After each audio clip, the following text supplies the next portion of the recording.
Hey everybody, I am sorry. The game is being a pill when it comes to the update. So we are going to do a little bit of something else just to show you what we're going to be possibly doing in the future. Um, yeah, actually give me a second. I'm going to try to, yeah, it won't let me start it unless it's fully updated. And right now it's almost there. It's almost there. Just need to,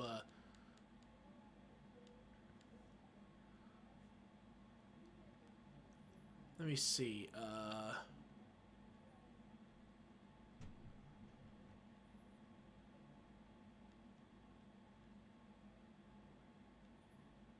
Let me think. I'm trying to think of what we could do temporarily until...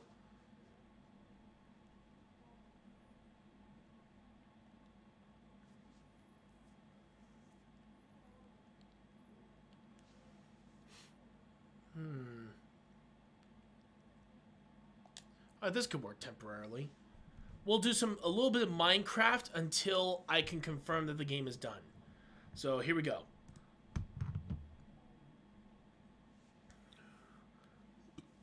Oh, God bless it. More download crap? Seriously. Like, what the hell? I'm not even joking here, folks. I'm not even trying to do all this. I just want to play a damn game. But no, it's being a bit of a shit right now. But yeah, I really am sorry for that. I really don't know why it's being such a pill right now, but we should be almost done with the update for Ghost of Tsushima if we could take a look. Yeah, I just got some new games. One of them is Captain Tsubasa. I've heard from a lot of people online saying that this game actually plays very good. I actually just played it a little bit ago. It actually plays much better than any FIFA game I've ever played, which is actually saying a lot.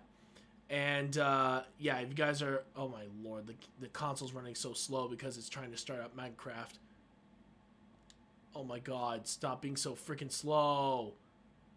But yeah, as you guys can see, Ghost of Tsushima is almost there. It's at 69 to 70%.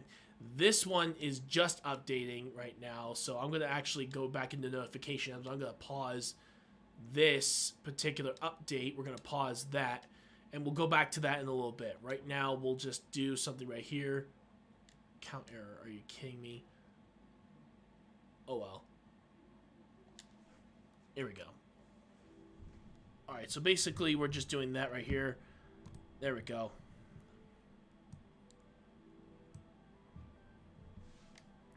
Alright, so we got all this. Again, like I said, this is only temporary until we can get the Ghost of Tsushima on. So we're going to create a new world temporarily. And we'll just call this world...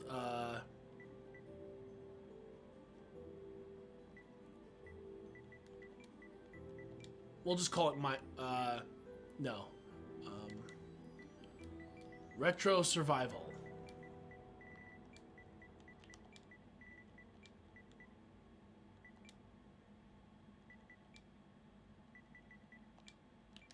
There we go.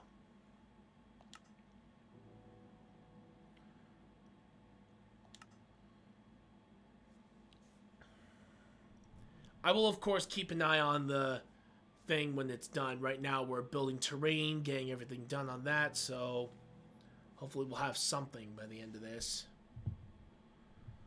But really, I do apologize for having this be a pill. I don't know why it's being that way, but, you know.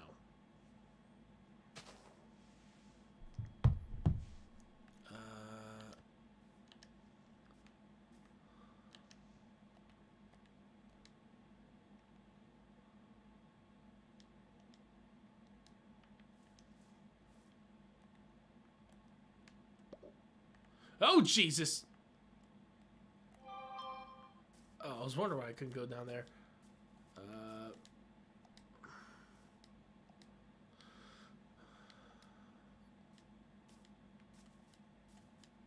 I'm still learning a little bit about this game. Here we go.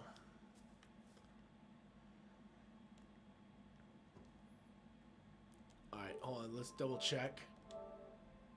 Alright, so it's at 76. Good, so Might as well try to figure out something we can do here, so...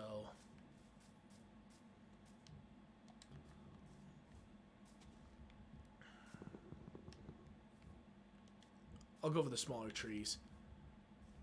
If I can.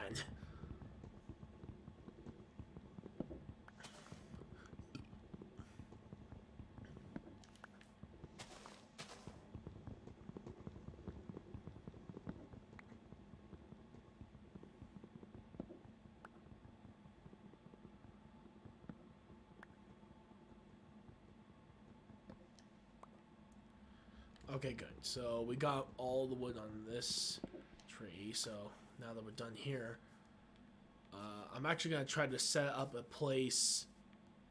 Oh, this actually doesn't work. This actually is not too bad. All right, so we'll build a house in this area and and we'll make this place our headquarters for now.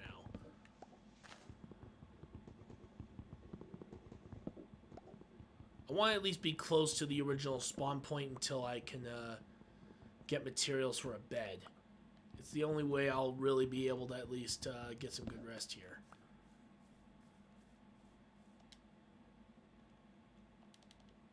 Oh,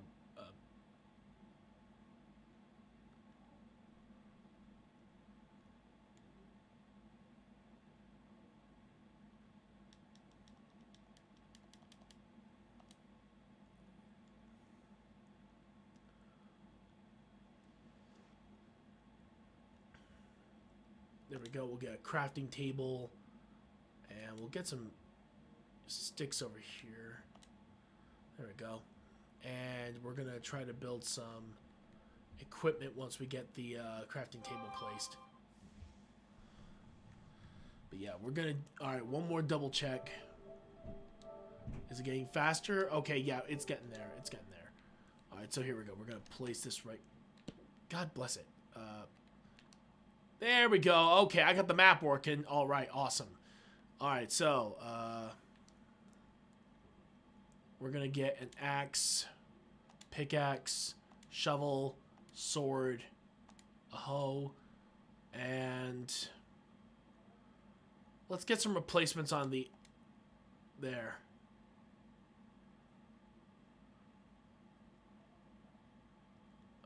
Let's see, we're also going to get another replacement for the shovel, because we're going to go through those pretty quickly. And finally, we'll have a sword. Awesome. This should be enough, mainly supply... Oh my god. Apparently, there's a floating island that looks like the lookout. Alright, let's just get some work done. Alright, let's try to clear out some of the... cobblestone here, try to get something here we can use. I kind of want a house to be right near this area right here so we can have all the materials we need for a future. And yes, we will do a Minecraft video, like a Minecraft stream when that happens, and honestly I think that would be pretty fun.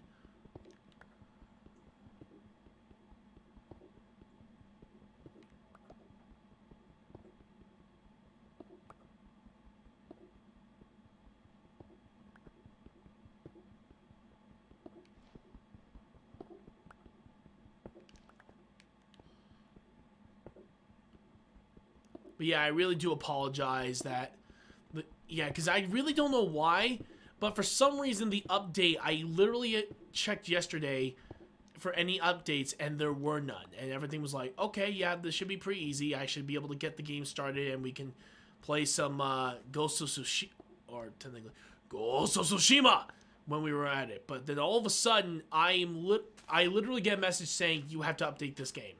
I'm like, well, then why didn't you give me it earlier? It's a bunch of crap, if you ask me. I don't know why that's a thing, but unfortunately, I have to be at the mercy of the console in this case.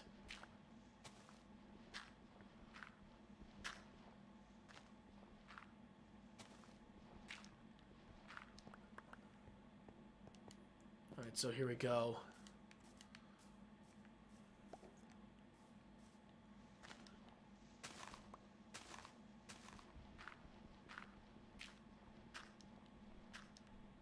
There we go. Now we have almost like a little staircase up here made of dirt. Grab the saplings and sticks. I think we're going to need a lot more wood if we're going to be able to build a house here.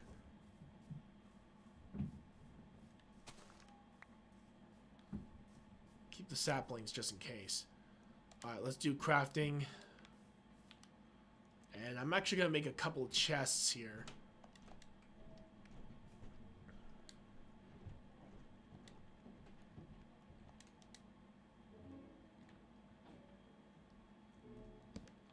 There we go.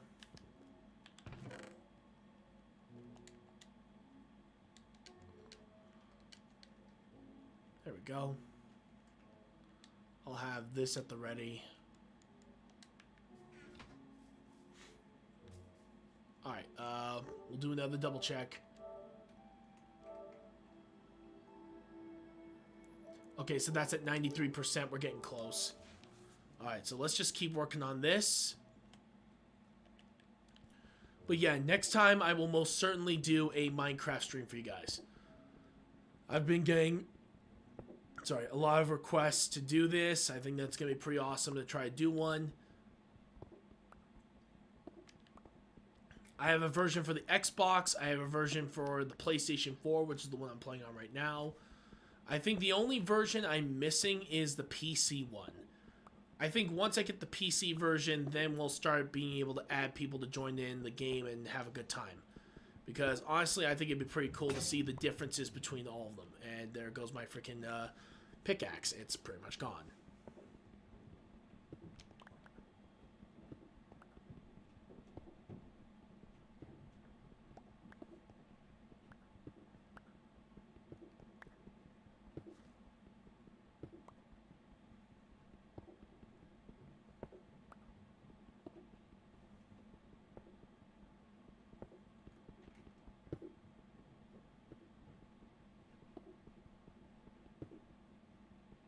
Almost done.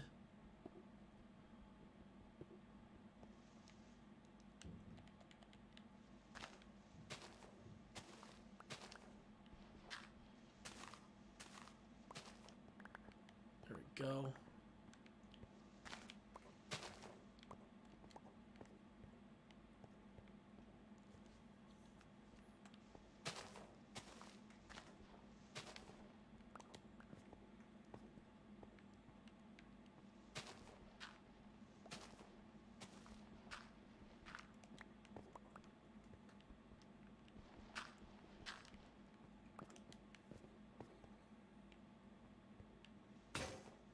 Oh, and there goes that shovel. Alright, let's get my other pickaxe here. I'm going to clear a little bit of this.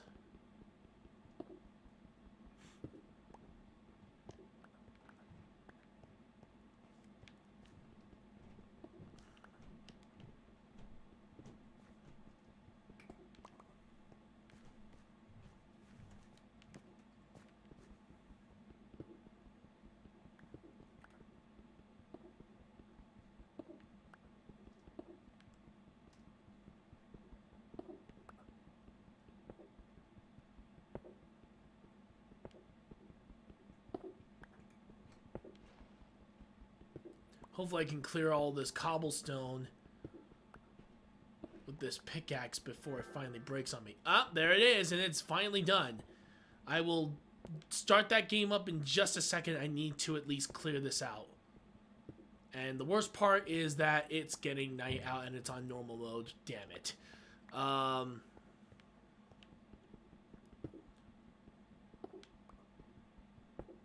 There we go.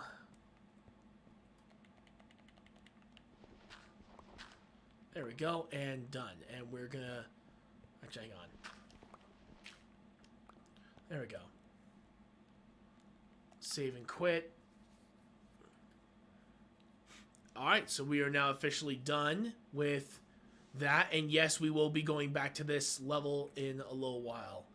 For right now, though, we are going to do this. We're going to close application. And we're going right into Ghost of Tsushima. Give me a second. It's taking a little bit of time. There it is. Alright. Stand by. I need to grab something for just a moment. Hang on.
Hey everybody, I'm back. Sorry about that.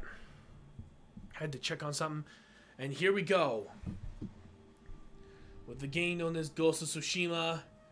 We are, of course, and this may fool you, but we're actually playing the director's cut. I actually know because you guys already saw the screen itself. I got the director's cut for a good deal. I was taking full advantage of it. Honestly, I would love to try to do Legends mode. That'd be interesting to try out later. But I want to try to finish everything in the game if I can. And try to get all the side quests done and over with. That way I can unlock more stuff. And I can start getting some new charms and equipment and all that. I know I can't necessarily get everything until I progress through the game. But I also want to explore more of Tsushima and see the island for itself, because I would love to one day actually check out an island like this. Alright, so, yep, we are in, I think we're in Komodo Town. I wonder if Yuna has found her brother. And I'm still going to keep exploring when I can. I want to try to explore as much of the area as I can possibly muster. So right here, we're going to go over to this location here, see if we can find if there's something we can do.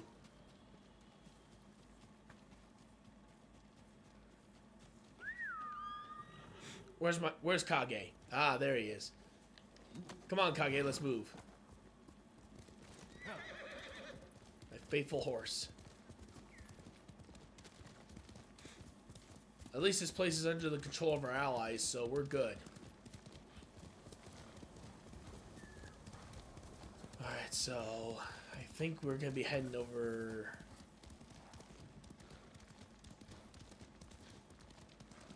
Alright, so this is Wolf Cub Falls, so it will be interesting to see where this takes us. Who will fight? Alright. Bring it on, you bitches!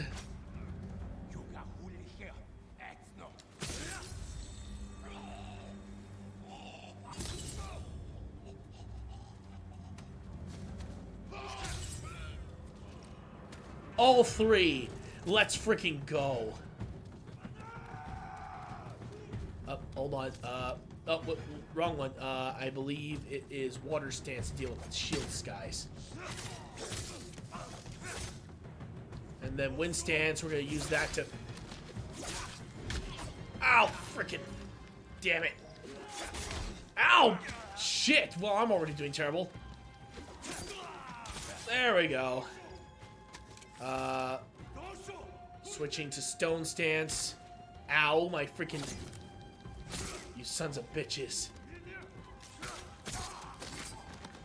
There. No one shall disgrace the dead, as long as I'm around.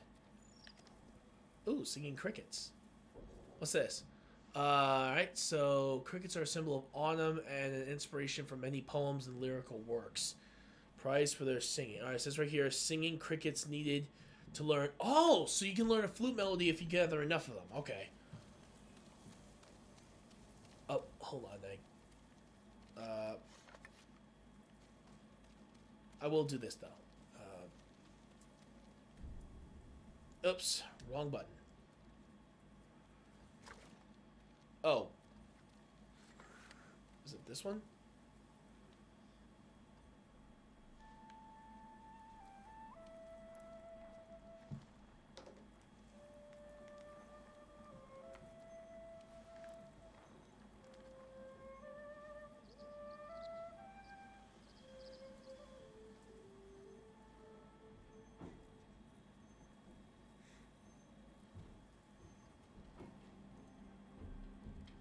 There we go.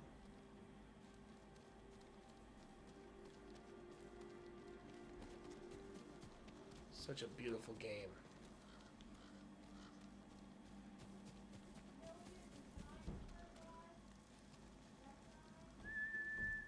Horse! This is our horse. It's just, I don't know why he's doing that. Quickly, Colonel.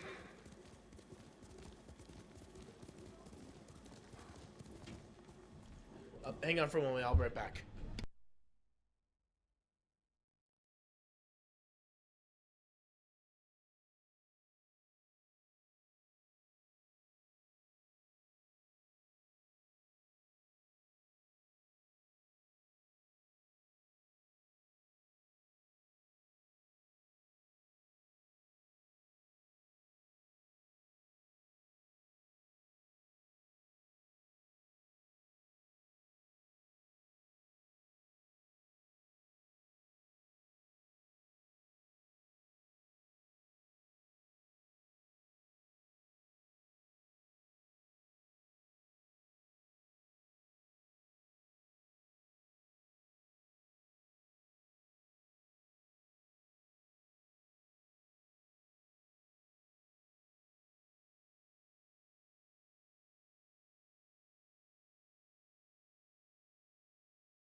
Hey everyone, I'm back. Don't worry, there was a little bit of an emergency situation, but don't worry, everything is alright. We're already doing okay, so don't worry about it, everyone. We're gonna keep going, alright? So here we go, we're continuing on with the game. I just reached my destination, so... maybe here? I need to find a location that can at least give me a chance to get that map explored.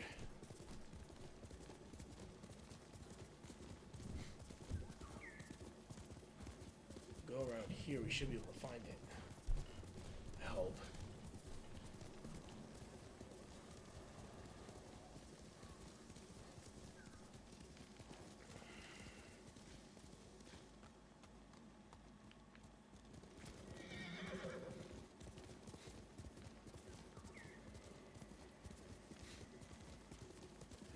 Alright, so over here.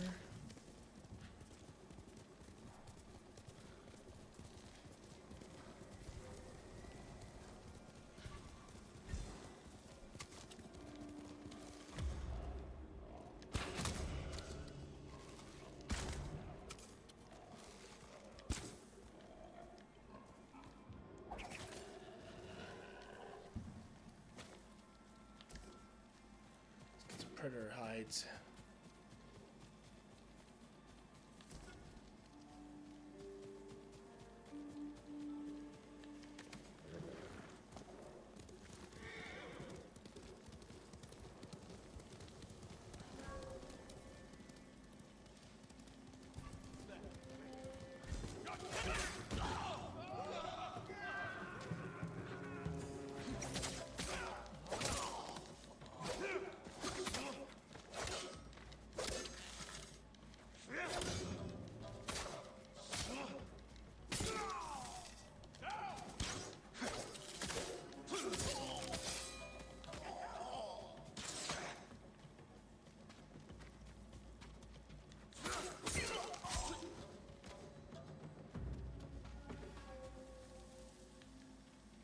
There we go.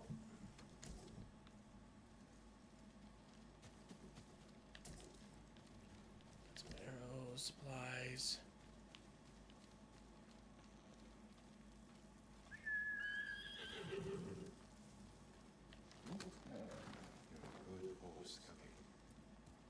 Let's see.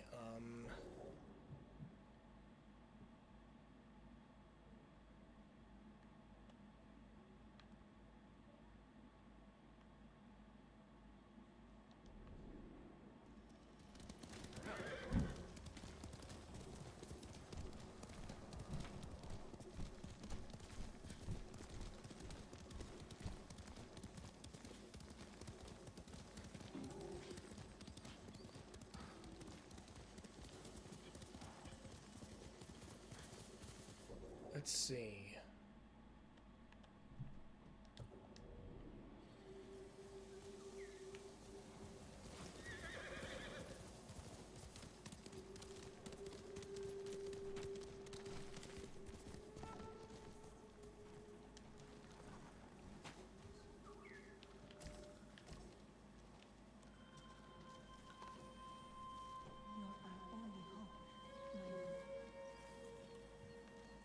Hold on. There we go. I'm honored, Lord Sakai.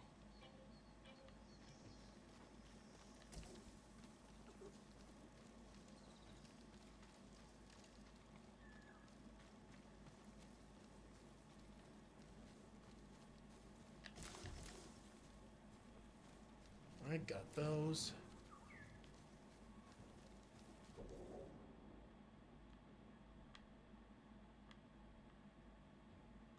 Put waypoint right here.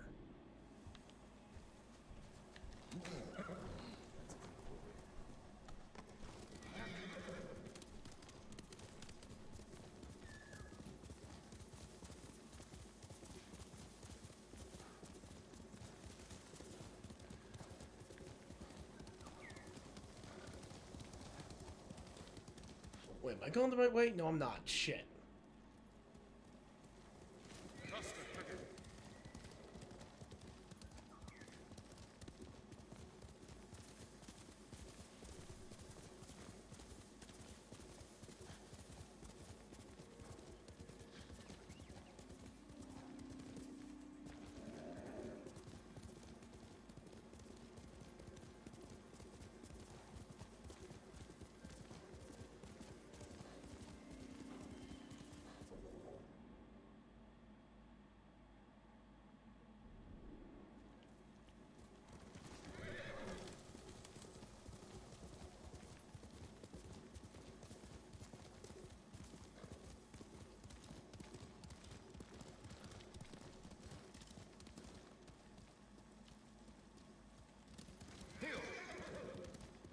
This way? Alright, so we're going past Komodo Town right now.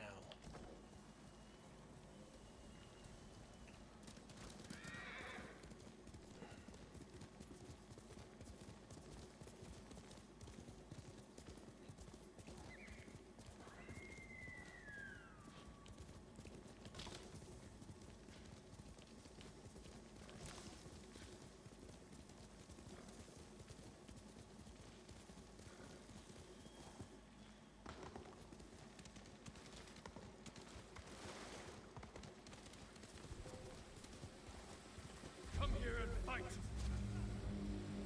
Here we go.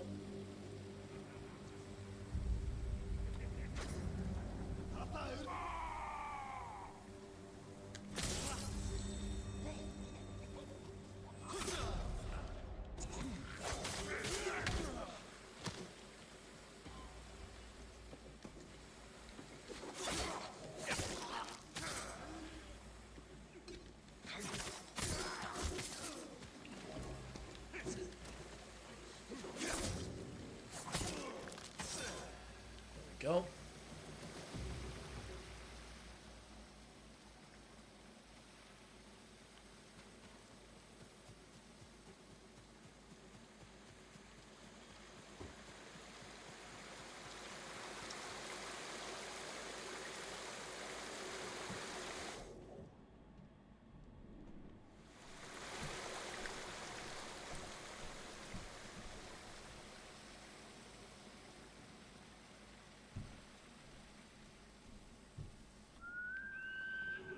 Come on.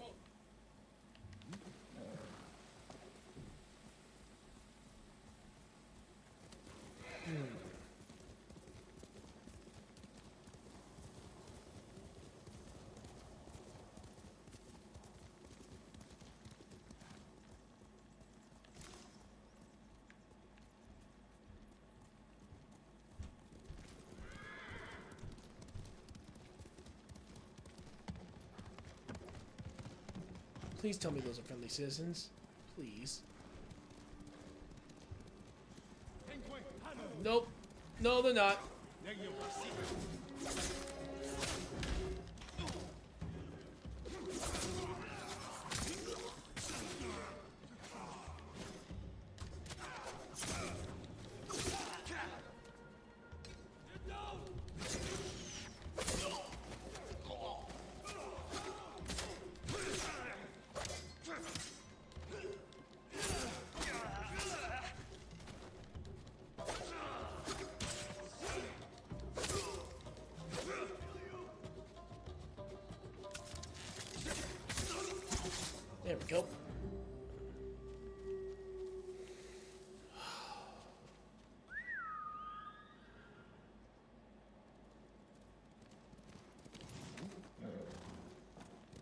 Let's go.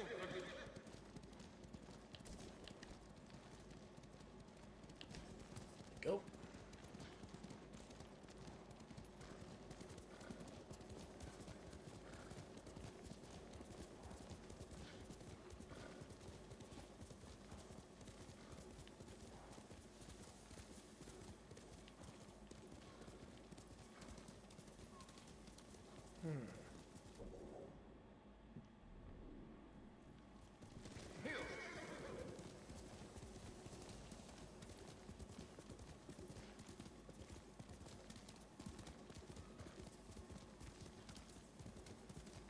See.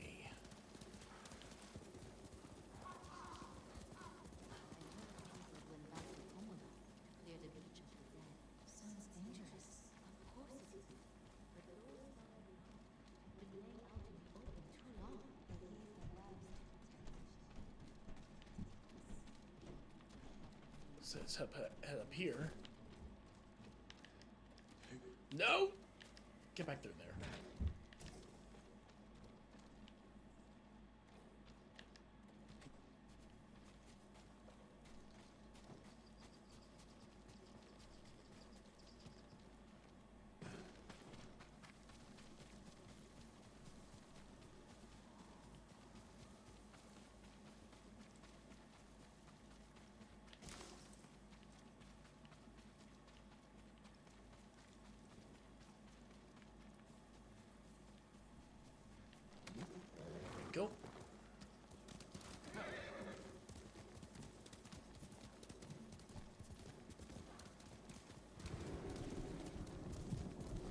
That's never good.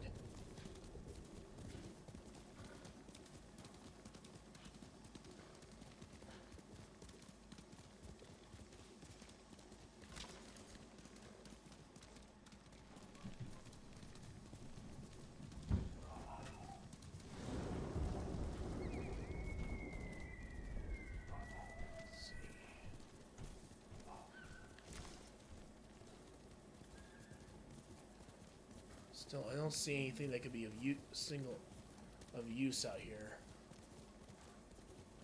There we go.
Send your best warrior.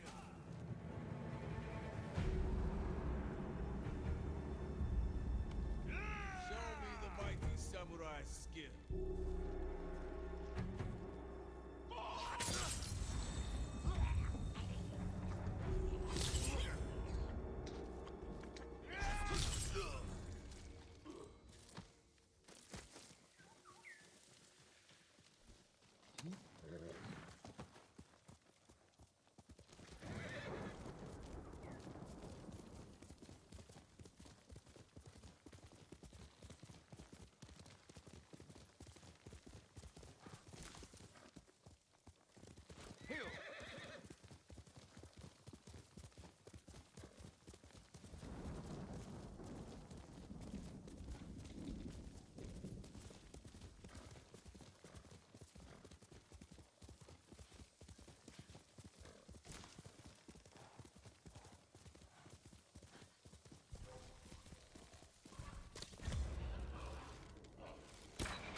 here and fight!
May the slain find peace.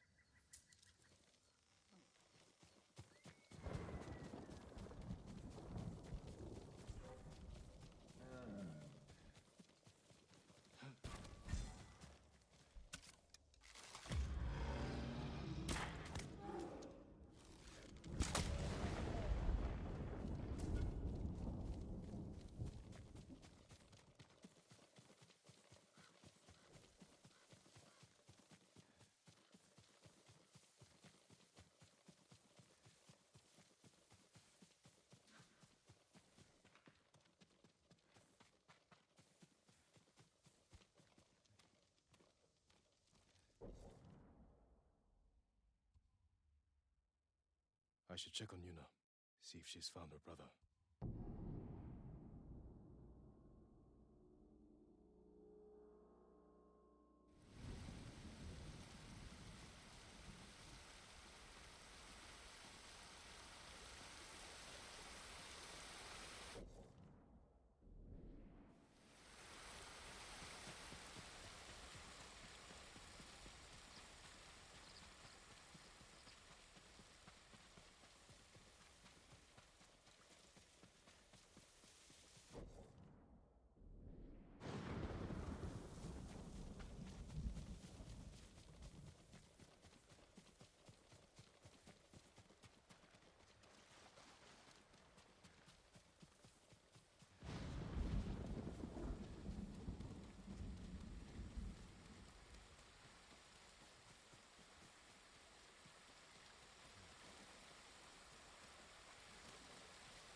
Face me!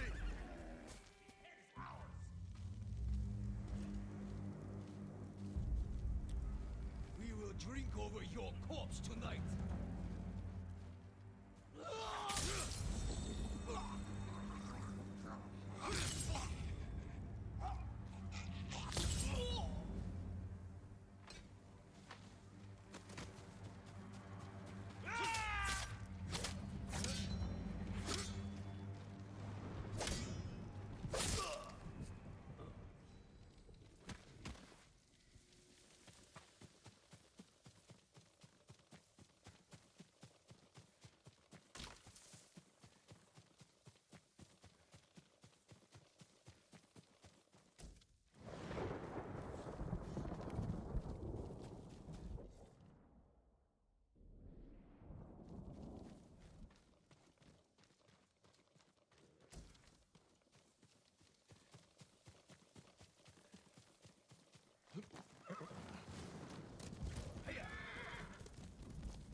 I wonder if Yuna has found her brother.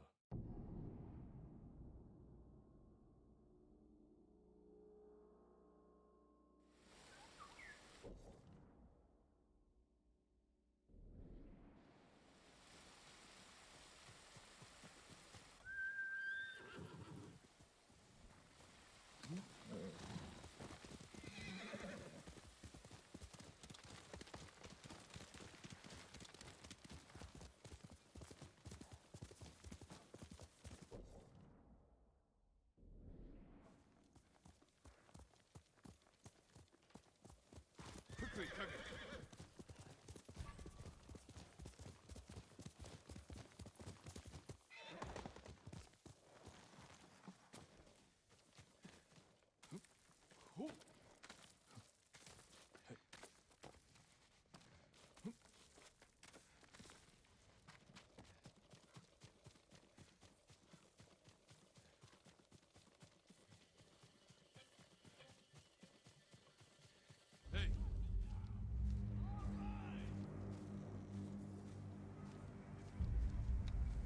This will make for a grand.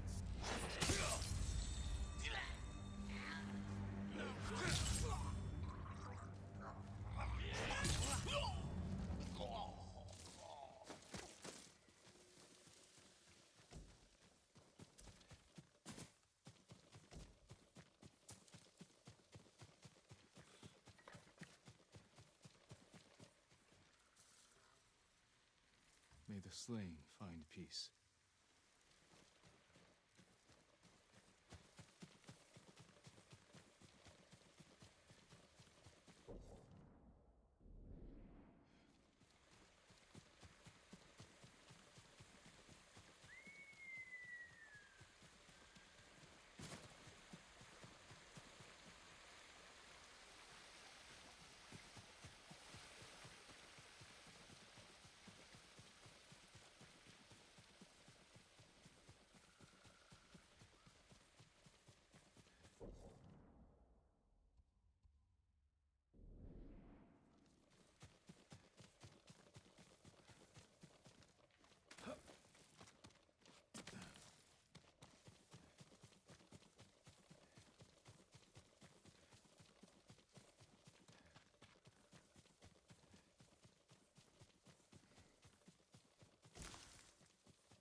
Come and fight!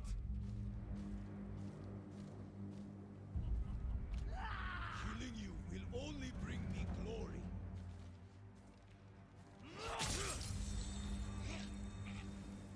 I'll kill you!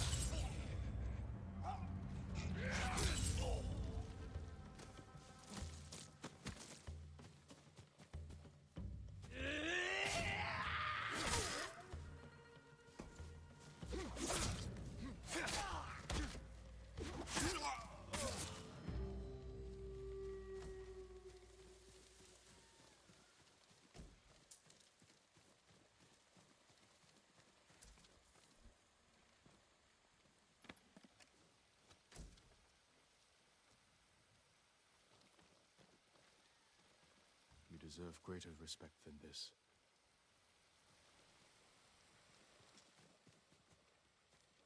Mongols will pay for the agony you endured.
Promised you know the problem. You shouldn't forget.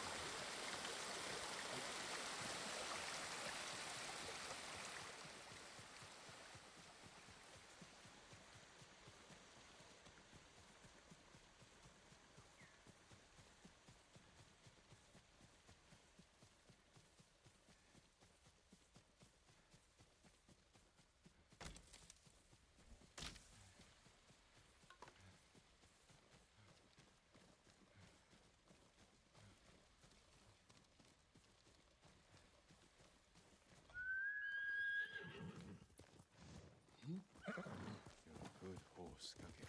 Let's go, Kage.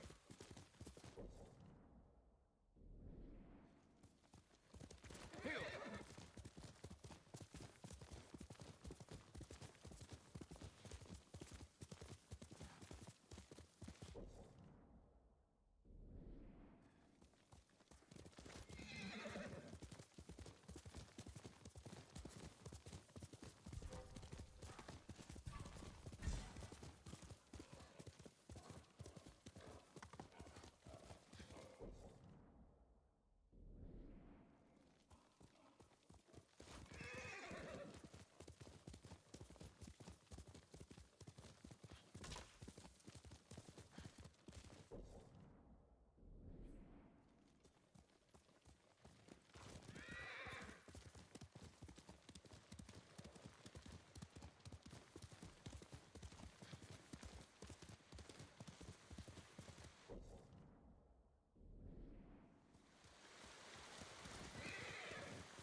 Quickly, Kage.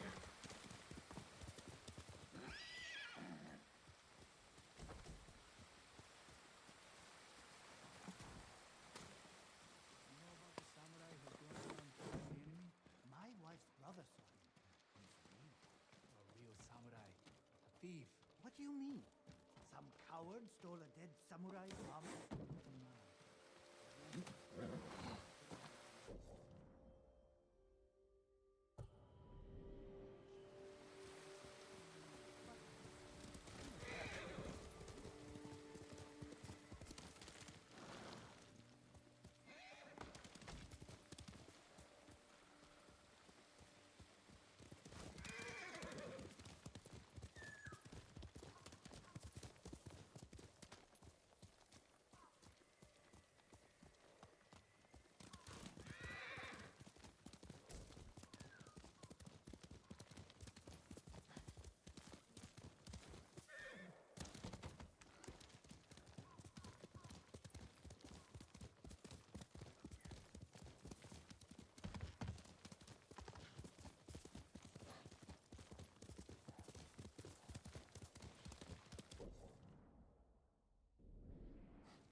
Let's go.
Stand and fight!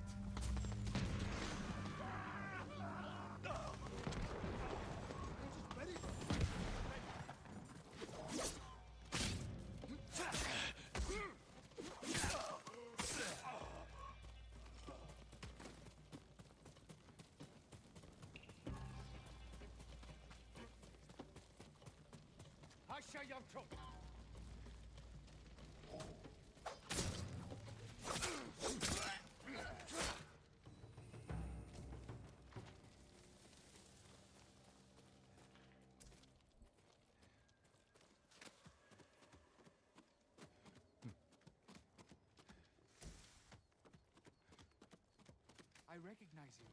You're Lord Sakai. Good work. Thank you, my lord.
That's my kage. Alright, everyone, I will be right back. Give me a second and I shall return.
Hey everybody, I am back. I am so sorry for the wait. Let's just say I just dealt with some situations and everything's good. So, with that in mind, it's time for us to continue with Ghost of Tsushima once again. And, freaking hell, where the hell am I at right now? Crap. There we go.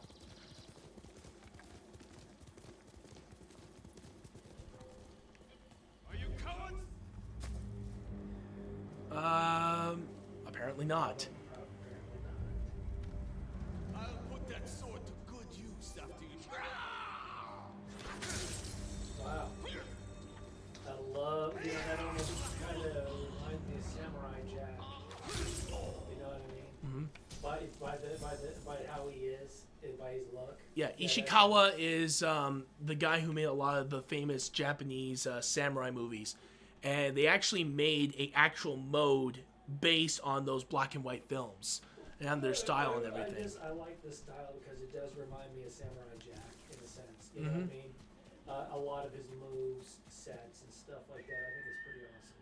Yeah. I'm still going to say this every time I play this game. It is the most freaking beautiful game I've ever played in my life. It is a gorgeous game. You know, it kind of reminds me of Breath of the Wild, too, by the vastness of it. That's the thing I like about it, is that it's very nice. It has it looks like it's a beautifully big kingdom. Yeah, basically the creators, Sucker Punch, who are also the same people who made the Sly Cooper franchise, they really wanted to bring a lot of life into the area of Tsushima, which is an actual location in Japan. But as you guys would know from the legend, that technically that's not how the whole situation went down. It wasn't by one samurai. It was a giant hurricane that completely wiped out the Mongol forces. Well, the thing is that it's nice that they adapted, you know, kind of bringing back to a lot of Japanese lore type of a thing, because you would think that a samurai would be just like a hurricane, you know, a one-man hurricane, you know, so you can see that, you know, it definitely goes with the legend of a samurai, you know what I mean? Yeah, and when it comes down to it, for a lot of you guys out there, that yes, a lot of this is definitely taking like Assassin's Creed and Breath of the Wild, those types of games, even a little bit of God of War if you want to go with the legend status, because with the legends part. And but yeah, basically with that particular thing is very interesting that the franchise itself, that for a game like this, it basically takes a lot of the authentic Japanese culture and turns it into something of an amazing story of one man trying to take on this whole army by himself. And if any of you guys just so happen to be big samurai movie buffs like myself, who've watched those old movies and saw how much that he influenced, well, pop culture media as a whole, it says a lot. And that's the reason why that I believe that a lot of people should really check out his work. This dude is amazing. He's made some of the best samurai movies of all time.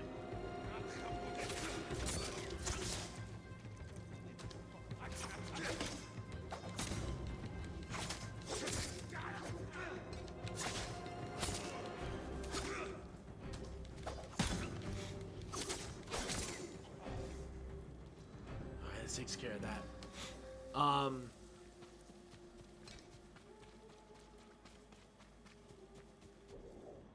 But yeah, basically that's the power of Japanese samurai movies, is that they give you this grand adventure you never expect. It's the reason why that stories like Star Wars have absolutely proven without a shadow of a doubt that that type of storyline could be so epic on a grand scale. I consider myself very lucky that I got a chance to experience both sides of the playing field when doing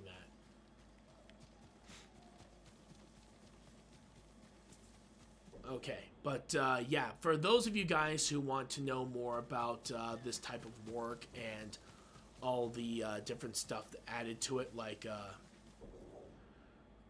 like some of the stuff like the Legends mode and the different actual options you have available. Like if you go into options here, you actually have the let's see display. Here we go. Basically, I wonder if it's no, I guess not. They actually have the yeah, here it is. Kurosawa mode. Basically, it puts you here. I'll show you. It's basically like this. It makes you feel like you're in one of those old samurai movies, and seeing this is just an absolutely amazing. It is one of the most beautiful things I've seen. Gives you the sense of watching those old movies, in my personal opinion. But yeah, we're gonna turn that off for now. I promise to do an entire playthrough of this game with Kurosawa mode on, so you guys get a chance to really get to experience all this, and it'd be pretty awesome to try it out. I don't know if this game has a new game plus mode. I'll be very surprised if that's actually a thing, but I will find out hopefully in the future. But yeah, basically that's the idea though. But yeah, there's, and of course, if you guys are wondering, the weapons that, usually that he's carrying right now, the katana is definitely one of them. But then there's, swords like the wakizashi, the tanto blade, there's the kodachi, the nodachi. If you guys want to know that, basically, and this is for those of you guys who are sword lovers, as well as, of course, those who want to learn more about Japanese weaponry at the time.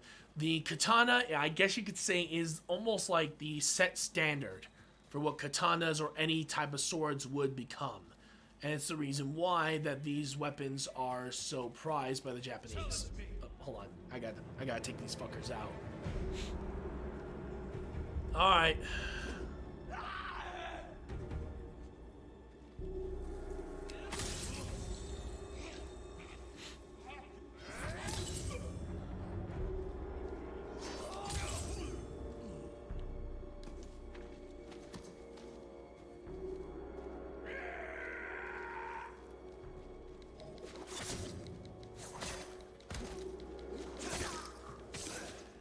Go. I hope you find peace. But yeah, let me see. We'll first start with the katana. The katana is basically your standard sword length as well as design. It was the standard that all other swords would follow in the years to come, and it's the reason why that sword makers still make them to this day.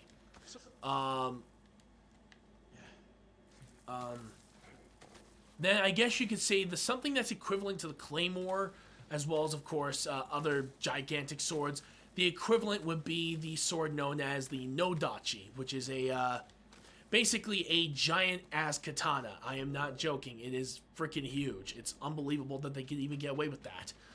But yeah, basically the nodachi, and I think characters like, I think Genji from Overwatch uses one. Again, he uses it very, very, very, very poorly.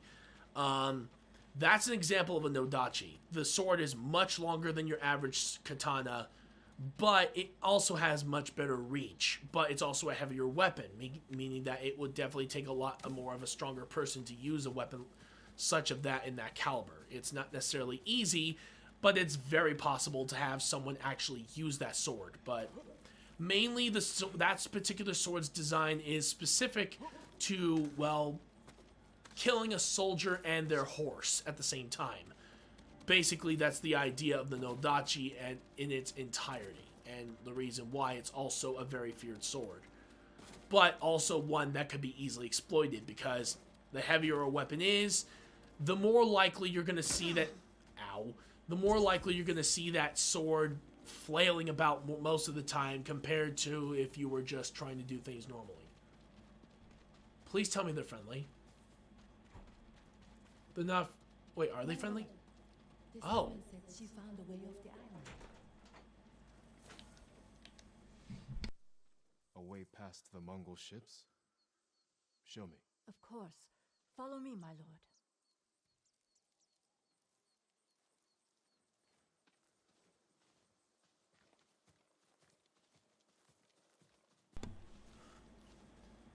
Let's find out what she's talking about.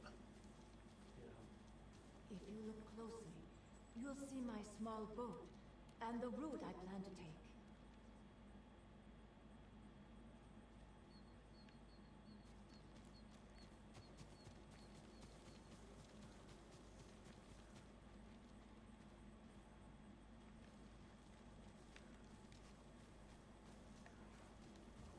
So what are you trying to accomplish tonight?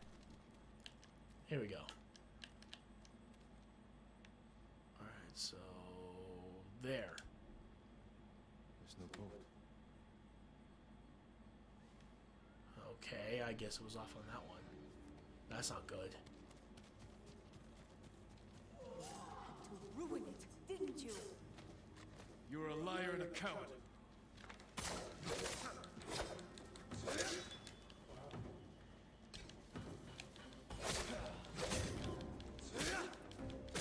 Bitch! Oh, This is awful. Murdering the innocent. murdering the innocent? They will pay for what they did. Well, I kinda did. You killed the innocent, or did? I killed them. Why? No, I killed her. Oh, Fucking she killed bitch. the other. Yeah, she killed her. Oh, she killed her. Oh, I so killed she her. killed the innocent. Okay, I get it. Yeah, and I freaking killed her back. Yeah, that, you don't do that. Alright, so let's take a look here. Has found her brother. This freaking map is huge. Yes, it is. Alright. Where's my horse?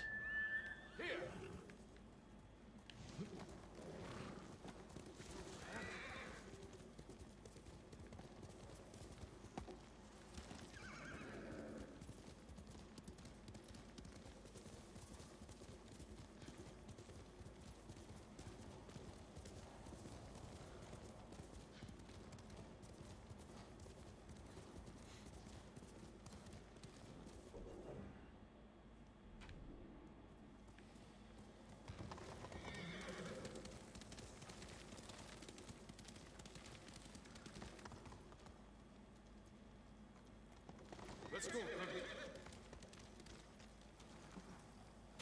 What's over there?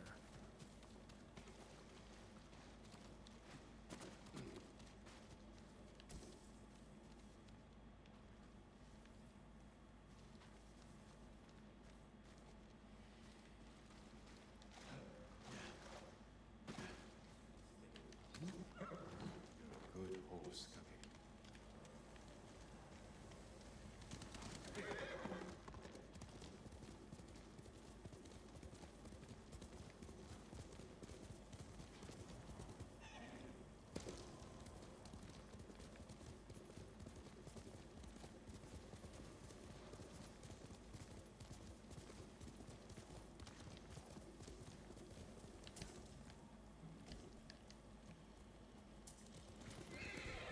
Send your best warrior. Alright, here we go. This will make for a grand story.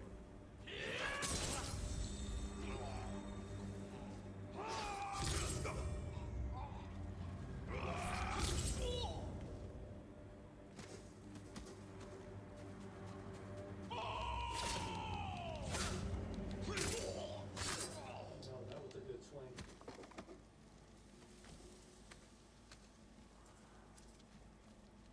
I do like this game a lot. Oh yeah, I really love this game. Alright, so we're done with that. Time to head out. Contraband is the one that's suggested. No, this actually was a game recommended by one of the guys we played with during the Zombie Army 4. Oh, but he Room did, Phantom. But you. But was it you? It and was him who. It was Yeah, actually him who recommended it. Room Phantom, not. Room Phantom. Oh yeah. not So Contra. then, now when you guys did. Oh yeah. Okay. And when you guys did the stream. Yeah, me and him reviewed it. Retro. When you did RetroActive's Corner, that's when you and Contraband. Nope. No, Rufan. Oh, There you that's go. right. Yeah, he was the one who basically was the one who recommended for the channel, and honestly, This has been a great game. I really like it. yeah, I've only And here's the thing, I'm not even done with the story mode at all. I barely even started it. Well, And all I've been doing is literally just roaming around and just traveling to see what else I can find. well, you gotta understand. Take a look at the vastness of how they made the world. Then you know the reason why you only got a little ways into the story. You know what I mean? Mm-hmm.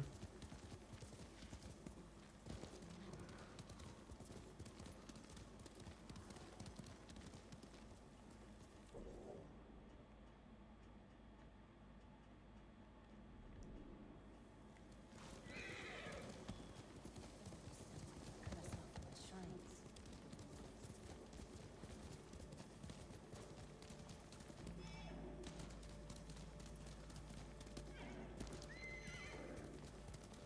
Oh yeah, here, I wanted to show you this. The game looks like on Kurosawa mode. Oh, what mode? What mode is this? Kurosawa mode. Basically, if you were putting yourself into a old samurai movie. Oh, The I film- see, the film I grain and see. everything? Yes. No. You can see it. Oh yeah, it gives you that whole style of it. I like that. That's a nice style. I'm thinking of maybe, and it even has the audio that comes with it. Oh, no kidding. Yep, so one of these days I will do this for you, of course, but for right now we'll just stick with that. That's actually really nice black and white. Mm-hmm.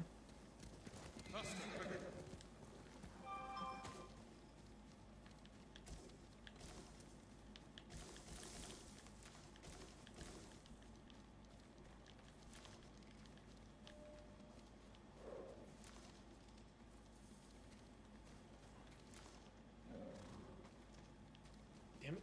Just straight on the freaking... Bloodluster is on too. That's pretty neat. Haven't seen him on. I haven't seen that one on Mm-hmm. for a while. Here we go. Joint effort is going on. Still, for what it's worth, though, it... Alright, so let's see. Yeah, we'll still head straight for the location. Yeah.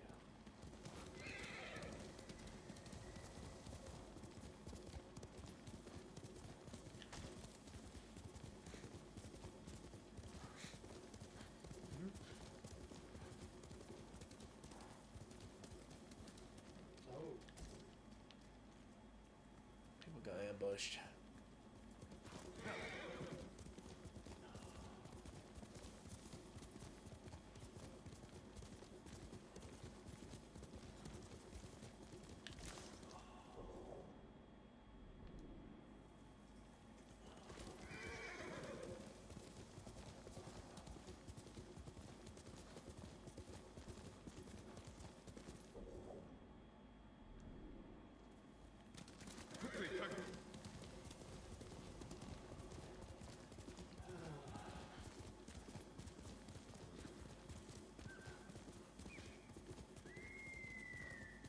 you have arrived at your track location.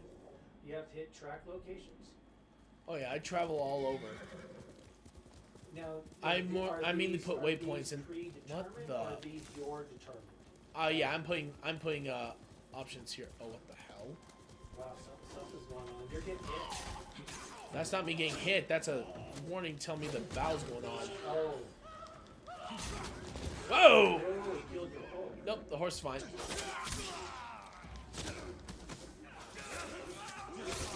Oh, shit.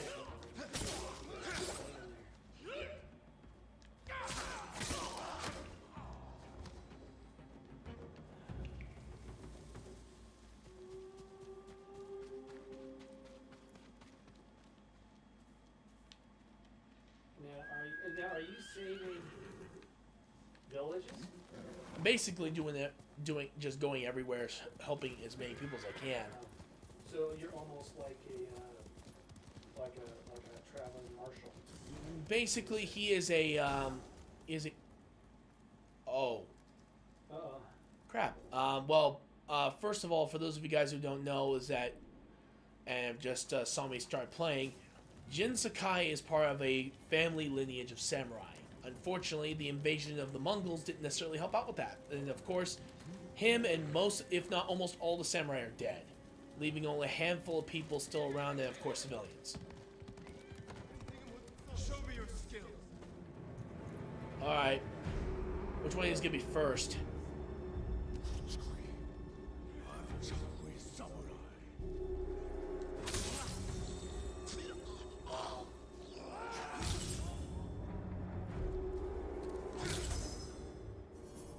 Killed the leader. Let's go. That was pretty damn smooth. The only question is if anybody else is gonna try to challenge me. Wow, that one there. Oh, okay. There we go.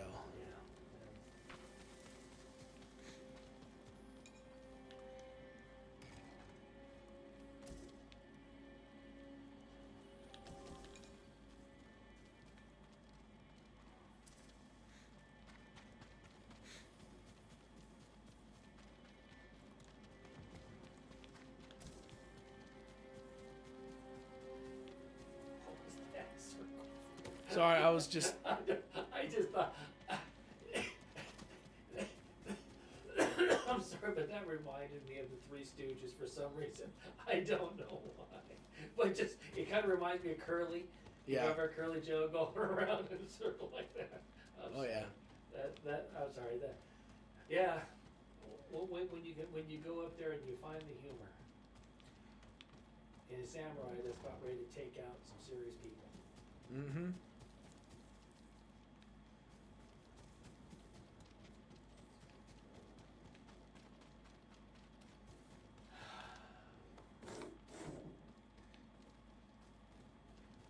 I might have to lay down. Mm-hmm. Oh, my neck is killing me.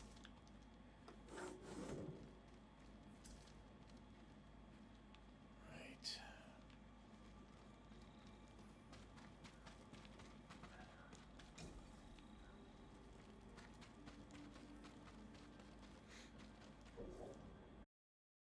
I can all see. There this- it is. It's back. Yeah, this is the reasons why we always keep a well we.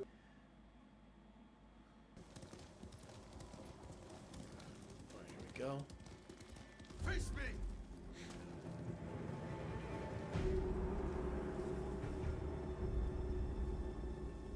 Show me the mighty samurai skill. What does it say? Oh, right now we're in the orange. I gotta restart it.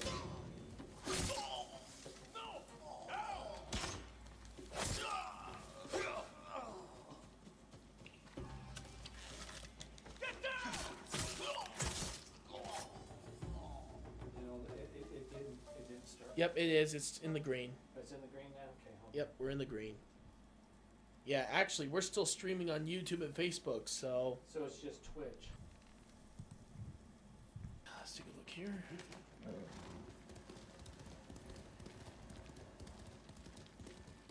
And Who will face me first? I literally was about to say something until this happened. All right. Let you kill me.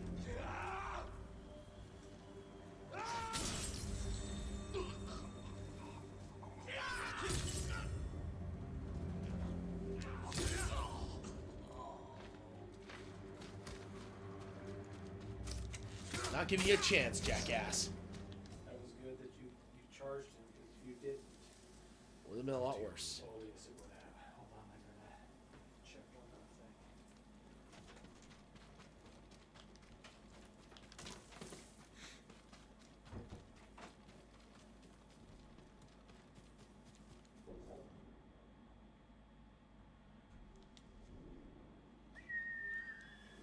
My horse.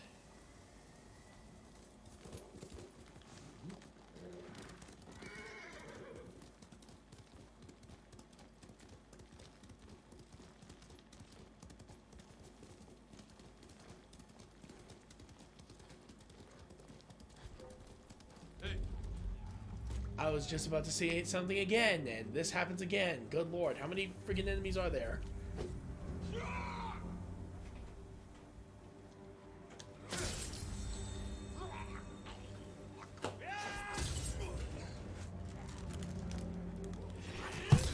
Oh, I almost failed on that one. Almost. But you made it. suffering.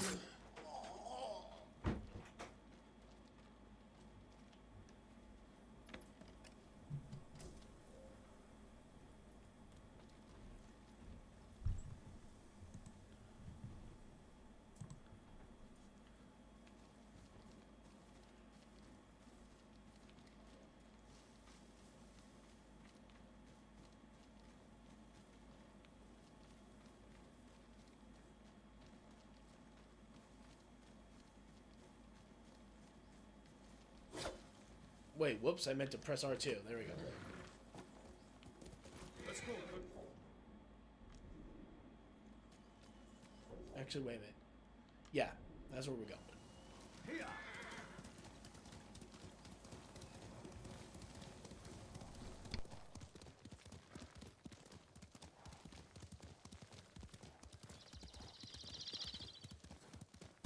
Okay, now I was saying... Next... Fuck! Seriously, what is with you fucking Mongols?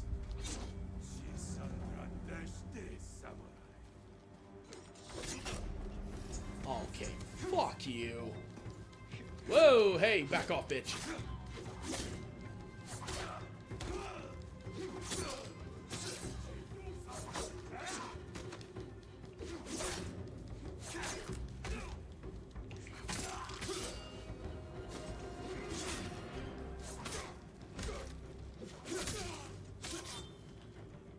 Alright, going to...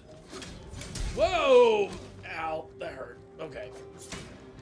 Okay, you're gonna be a jackass about it? Bring it on, bitch.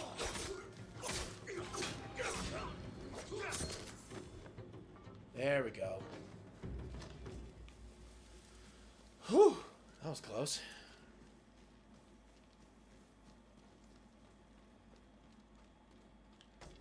Ooh.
Where am I going?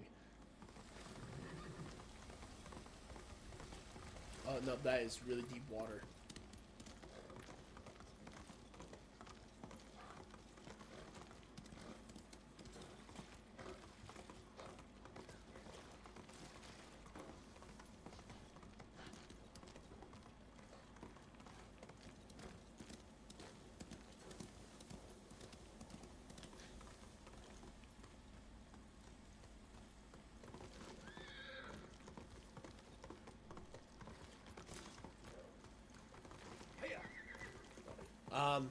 Now, back to what I was saying before. I was really interrupted several times by enemy forces.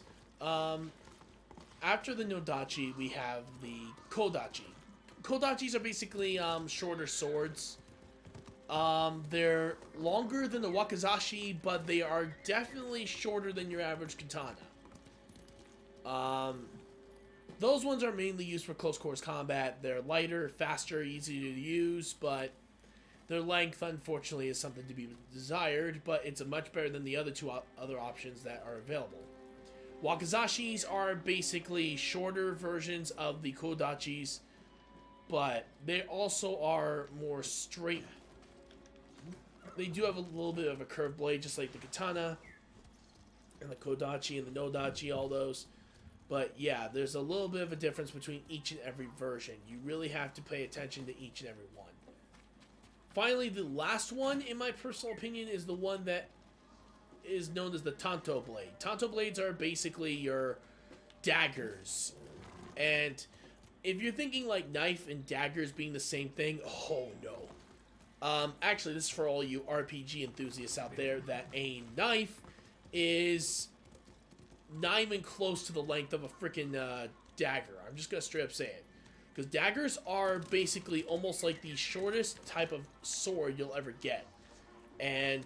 But it's still long enough that it can still be a deadly weapon, especially in the hands of a good soldier. It's very much something you always have to address, especially when dealing with this, doing all those stuff. Trust me. But yeah, it's pretty interesting. Alright, so we're actually going to do this. We're actually going to go over to the Golden Temple, head there first. Here we go. Fast travel to the Golden Temple. And we're going to head there. We're going to try to get some stuff upgraded, some items if we can. And maybe try to get a few things while we're at it. Alright, so now that we're at the Golden Temple, we're going to park it right here.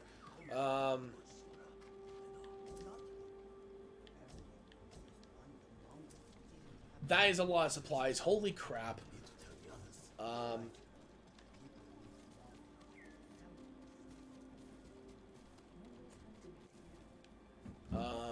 Let me see. Let's talk to some of the people around here. Maybe we can get something out of this. I work on all kinds of armor. Alright, so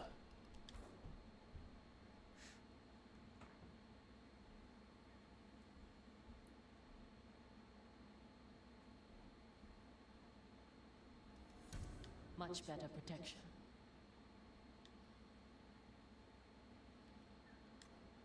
I think that's as far as... Oh, never mind. This will protect you. Alright, so in this case, I need 3 more silk before I can fully upgrade the Samurai Clan Armor 4. We're gonna upgrade this. And same with that one, I need more linen. I'm sorry, silk in order to do that one, so...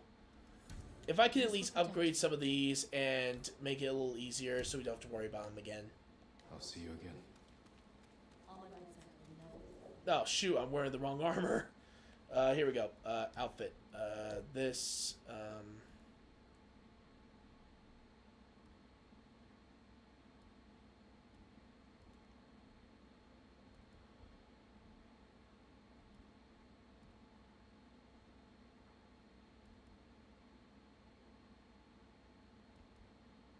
Alright, so it looks like it's actually better to wear the Samurai Clan armor right now because it reduces all damage by a major amount, a massive increase to health, and taking damage grants 15% resolve.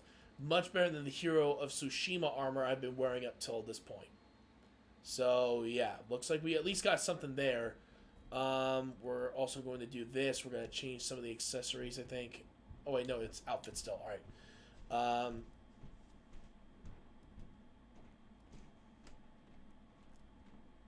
Oh, refined version of that. I'm actually going to still stick with the headband. Where is it?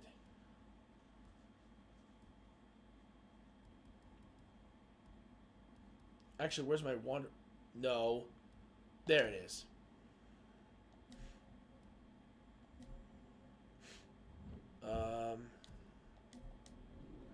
Alright, so I think we're good for now. Oh, hold on. I gotta do this.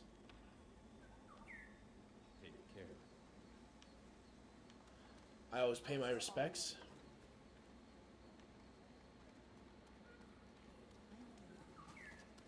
Alright, so now I need to look for,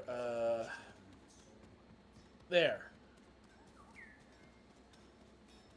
If your blades need work, let me The katana of Clan Sakai. An exquisite weapon. You recognize it on sight? For me, every blade is unique. As recognizable as a person. Lord Sakai, bring the materials I need, and I would be honored to improve such a fine sword. Alright, so it looks like we got ourselves an...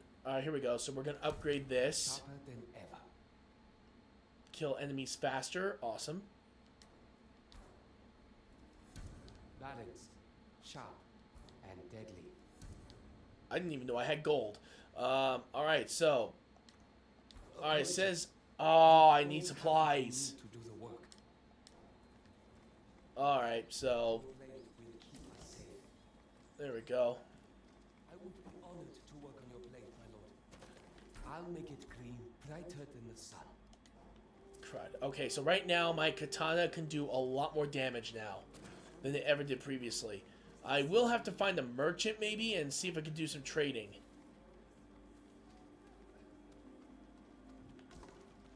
Oh, I'll tell the others you still live. of course. Thank you. Good day, my lord. Good day. We know you'll protect us. There is no substitute for a great bow. How can I improve your bow? Alright, so right now it's mainly just me being low on supplies. Alright, so where's the merchant? An honor to Yeah, where is the merchant?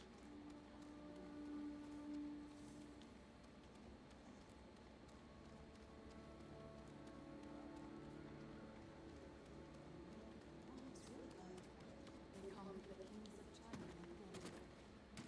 Mongols will stay here.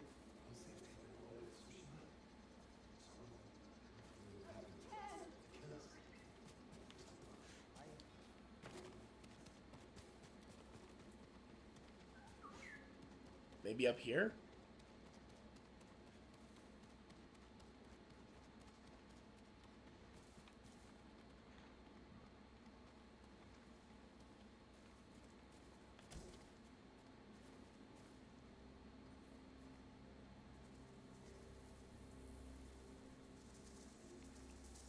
Whoa.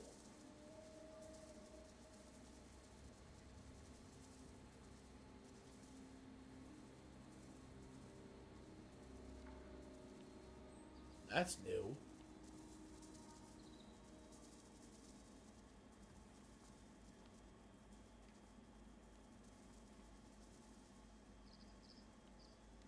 Huh. Maybe he's showing approval or something?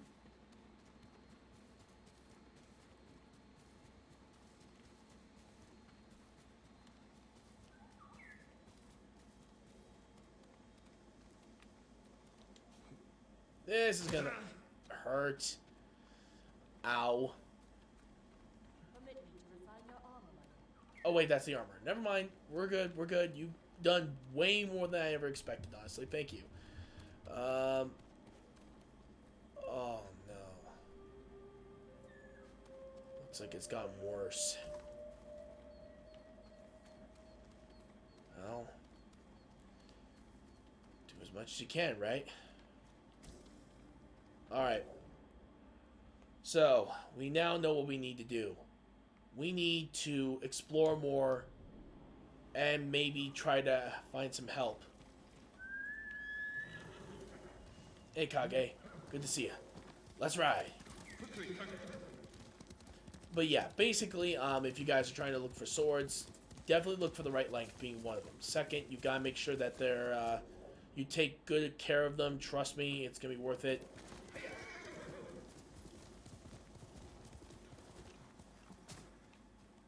Second is, of course, know your opponent. If they know about the type of sword you're using, they could try to use something that might counter it. Like, oh, hold on. There we go. Like, it almost has that, almost has a feel of almost like a rock, paper, scissors thing. That goes for that type of stuff. Let me think. Like, there are some... So I got 15 of those. Basically, on the lines of what swordsmen normally use, you must always take care of your weapon. That is the most important thing if you're ever going to go into learning into... if you want to study Kenjutsu or Iai-Jitsu or Bato-Jutsu or whatever, you got to make sure you learn about your weapon. You treat the weapon with respect and honor, as all things are. Not to mention, you always try to respect your opponent during a fight. It's essential when you're learning this stuff.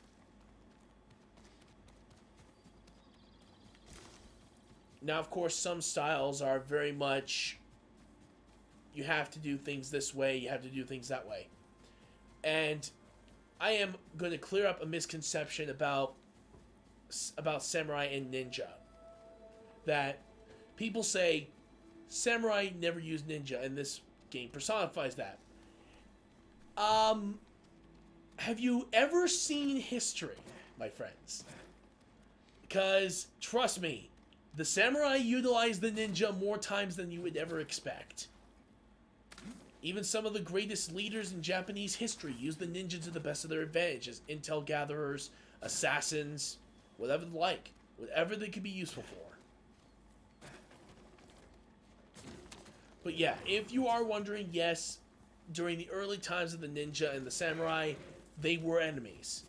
But the more that they saw their potential, the more they became more allies in the fight. But they were also considered a threat, so... It really does depend on the situation.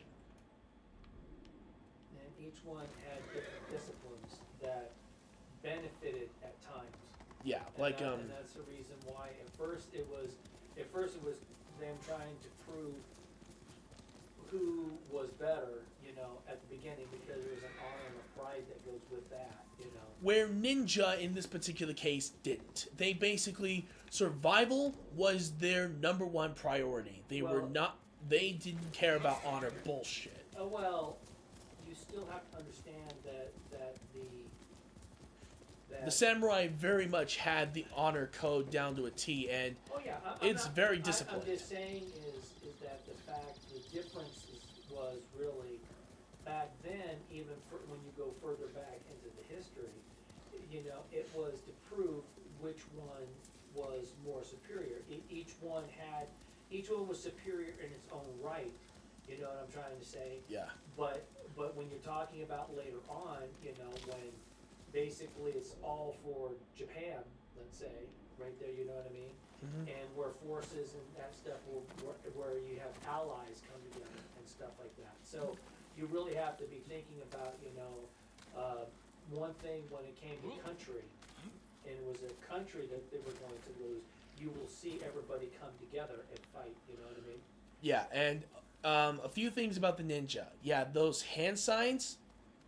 Okay, first of all, how they're used in shows like Naruto, and if you guys want a reference, check out Gaijin Goomba. He does an incredible show called Witch Ninja, and he's very much right. I did research on my own as well, and man, the ninja and freaking anime are way off basis, and for understandable reasons, because, well, let's just face it, ninja back then weren't necessarily heroes at most of the time. They were mainly, well, intel gatherers, assassins, spies. They were basically doing everything else. Second, kunai. If only you knew what those things really were. They were basically like little shovels. They were not necessarily throwing weapons. I should know. I've seen one of those things in real life. They're not throwing weapons. Those things are... I would see them more as a special forces soldier using as a dagger more than anything else. And, hell, I think that's what mainly they used them for. They never used them as throwing weapons. I don't know where they came up with that concept. But here's the thing. Shuriken, that we all know, they came in different types. From more rectangular, there's star versions, and yes, there's even straight ones. So maybe they were thinking about those ones. I don't know. Hold on. Hey, how's it going? Ooh. Sorry, pal, you're gonna die. And taking you out. Oh, here's another thing about Ninja. They love their explosives. Well, that's well, yeah. Because think about it. Ninja use cannons, guns, black powder bombs, smoke bombs. They used anything at their disposal that would guarantee their success. And oh my god, that person's being attacked by a bear. And he just lost.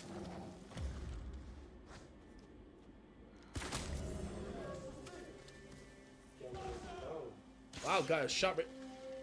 What was that? Oh, there... Ow, you dick!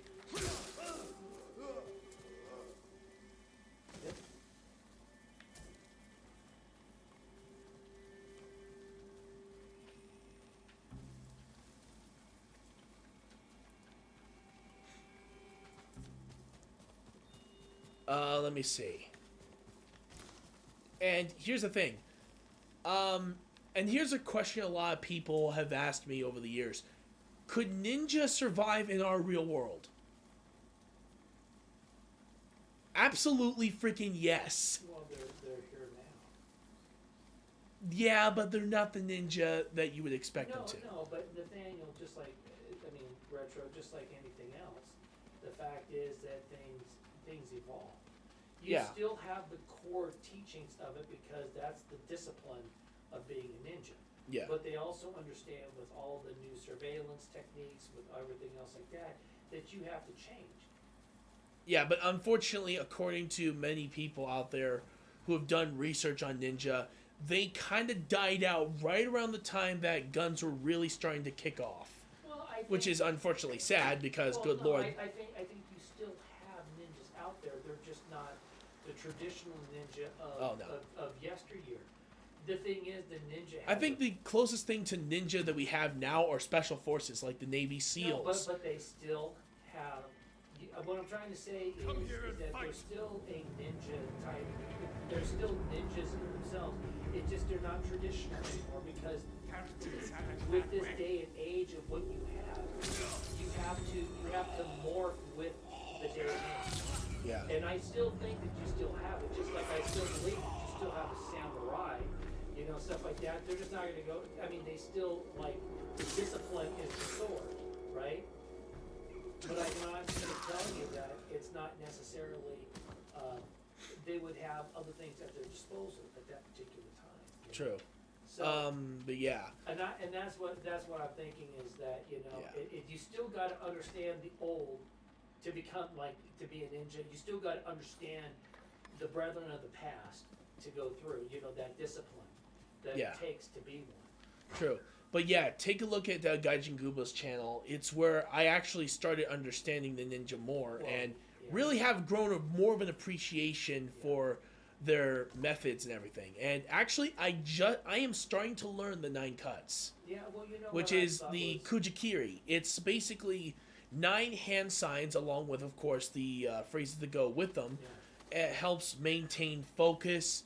It helps relax the body and mind. It's a really amazing technique that actually worked for me. Well, you remember there was a Mythbusters that he did with the ninja. Yeah, but it was mainly with some of their tools. Sadly, not with the Kujikiri, No, because but- I think they would have loved that experiment. But what I'm trying to say is that it's still there. The discipline is still there. Yeah. It's kind of like, yes, you can become a ninja and stuff like that, the old style, and still be able to get the coup de grace and stuff, but just knowing that probably, the ninja would have been the special forces of those days. Yeah, and not to mention, for those of you guys who don't know, ninja are actually very much, they're actually more of, they literally cut themselves off back in those days from major cities and whatnot, because mainly they wanted to be self-sufficient, which, again, is a very smart idea if you're trying to stay away from the samurai oppressors that you're having to deal with. Well, you take a look like during SEAL training, when the little bits and pieces that they show you of SEAL training, there is a lot of points there where you have to live survival off the land and stuff like that, because you only have so much food, you only go in with so much ammo, you only go in, you have a specific time target, and then you gotta get out. But sometimes you get cut off, you gotta be able to live on your own. True. And that's the best part about what Ninja were able to do. They were survivors, and it's actually in their name.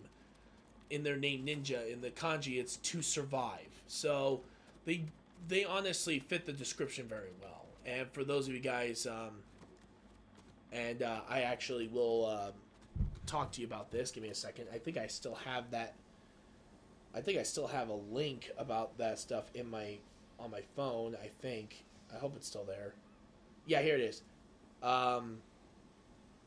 But yeah, basically there are 9 hand signs in general. There's Rin, Pyo, To, Sha, Kai, Jin, Retsu, Zai, Zen. And each one of them represents something. Like Rin stands for strength of mind and body. Pyo means direction of energy. To means harmony with the universe. Sha means healing of self and others. Kai means premonition of danger. Jin stands for knowing the thoughts of others. Retsu, mastery of time and space. Zai, control of the elements of nature. And Zen, enlightenment. Basically, it's very interesting. I did a lot of research into this, and I'm still trying to memorize the hand signs right now because I've wanted to learn personally, and it's been pretty awesome research to go for. But yeah, if you guys ever get a chance, definitely check it out. Definitely give it a try. You never know. It might actually help you because I actually found out from several studies that it actually does reduce the levels of stress by doing those hand signs. It's amazing. Well, and also remember too is that when you're talking about this here, one thing for the generational speak here, is that it teaches you good discipline. And I mean, and everyone keeps thinking discipline is a bad thing, but this is different. It's a discipline to go out there and get yourself right. As well as, of course, learning patience and, of course, maintaining one's mind. Yep. Because, honestly, if you think about it, back in those days, the ninja's job was the most terrifying job in the world. You had very little armor, if any at all. You had a little bit of resources to bring with you on your trip from, of course, food rations, medicine, and anything else you can use. And that's the sad thing. It was pretty... What the hell?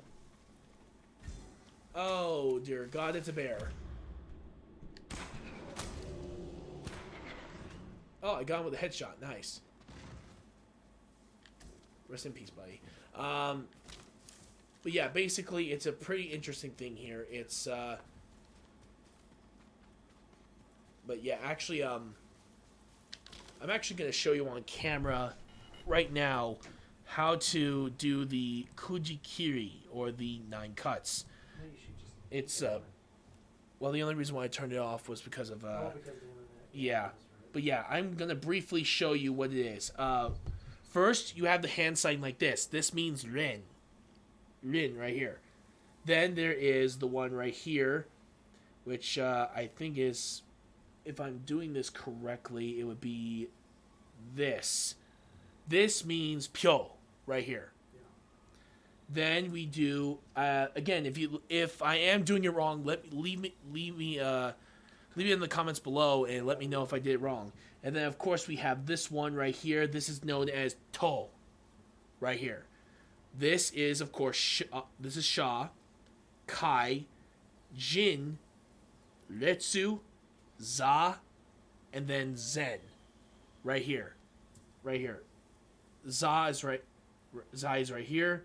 This is Retsu, and then Jin is right here, and this is Kai.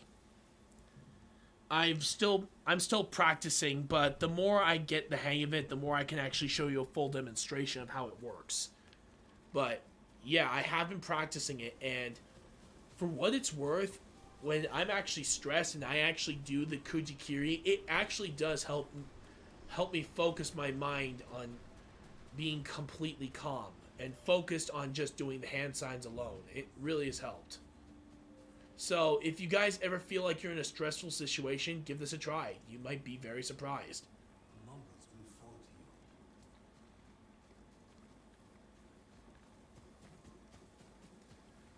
to you. And then there was another question. How would if Ninja did return once again, how would they be able to survive? Well, first of all, with technology the way it is, it would not be easy. First of all, if you were to think about it, look at spies and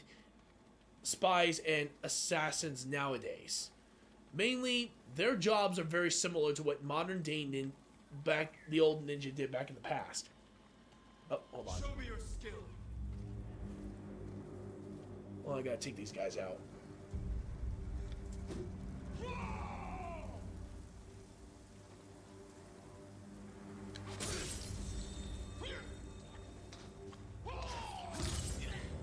Well, you also got to be thinking too.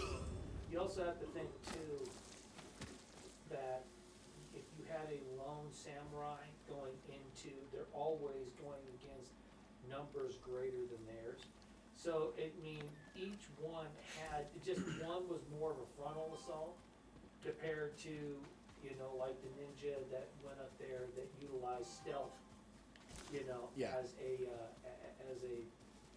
a way of going up there and obtaining their objective. True. I think what really makes it really neat back in those days is how well they utilized everything at their disposal, you know. Very which true, I yeah. think which is a really neat thing, and I think that what translates so well to special forces of nowadays, and you're also talking about the assassins here too, but they also had great patience. So and it's just like anything else, you have to learn that, you have to train yourself to be that. So you can take a look at snipers, you know, and you had Hancock, who was one of the greatest snipers in the world, that could take like 2 or 3 days to crawl in, crawl out, shoot the objective, and have Vietnamese soldiers all around him and stuff like that. And then he would go in and go out, you know, and was very, very disciplined in the fact that he did it so slowly that nobody even knew that he was there. Very true. Yeah. Actually, take a look at over in Russia during World War II. There was this female sniper, I swear to she God, was. she was amazing. She knew how to pinpoint her target, take them out, and get the heck out of Dodge before things got worse. Oh, Well, you know, the neat thing too is about. and remember, she was in a very destroyed city of Stalingrad, completely outnumbered, at least 100 to 1, and yet she still managed to do the job. Well, you still have to remember though, if you had six, good snipers, you could actually go up there and stop a division. You know what I mean? You can stop a division of The Mongols will pay you know, for the agony of a you endured. standing army. Which a division's pretty, it's a lot of people, you know, because they're gonna have to be spending time to go up there and figure out where those snipers are at. Yeah. So, and I'm just saying is that that's what makes it really good. And as I said, there's a lot of disciplines. There's a lot of disciplines that go with this too, you know. And as I said, these are like the beginnings of a lot of that Yeah. right over there. So, I mean, just because it's a modern day feel, but it's still shrined in a lot of, you know, like here, like a lot of old school, I guess you would say. Mm-hmm. Oh, it's a fox. Oh yeah, fox, or known as inari over in Japan. All right, and of course, another question is, how would Ninja like modern firearms now if they were around? Probably. Honestly, they would love them. Oh yeah. Especially since now we have silencers, which helps deaden some of the sound of the gun, as well as, of course, takes out a lot of the... I pressed freaking X. I pressed freaking square instead of R2. My bad. I'm so used to doing it on another game. Oh, Kage! Kage! You cut your horse. I didn't mean to. Well, also too is to think. Well, you got to understand, a ninja was There we go. back then. I mean, it's just the thought process was ahead of its time. Yeah, and a lot of the techniques were based in Buddhism, Yeah, well, yeah. which is amazing because they actually did have a philosophy that we belong to the 5 elements, which Oh, yeah. for their 5 elements, it was fire, wood, steel, or in this case, metal, I meant to say. Fire, wood, metal, earth, and water. Yeah. Basically, those are the 5 elements that make us who we are. Well, and you just remember too is that a lot more things back then was a lot more spiritual. Yeah. Than and maybe not so much in today's age. But Yeah. It was very spiritual back then. My You lord. know. True.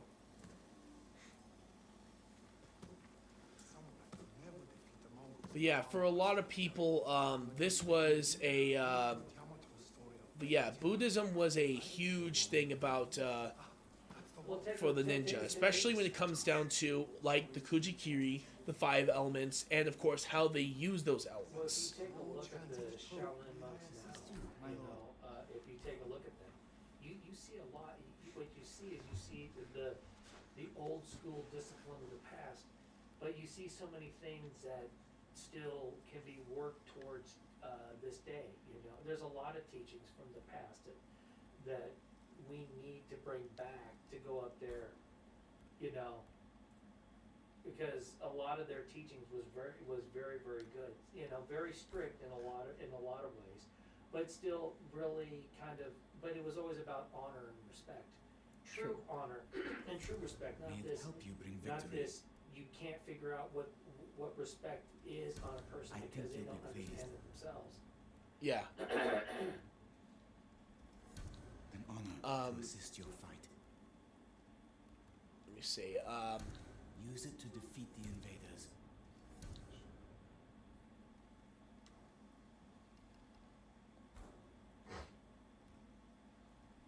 If you can bring more, it's yours.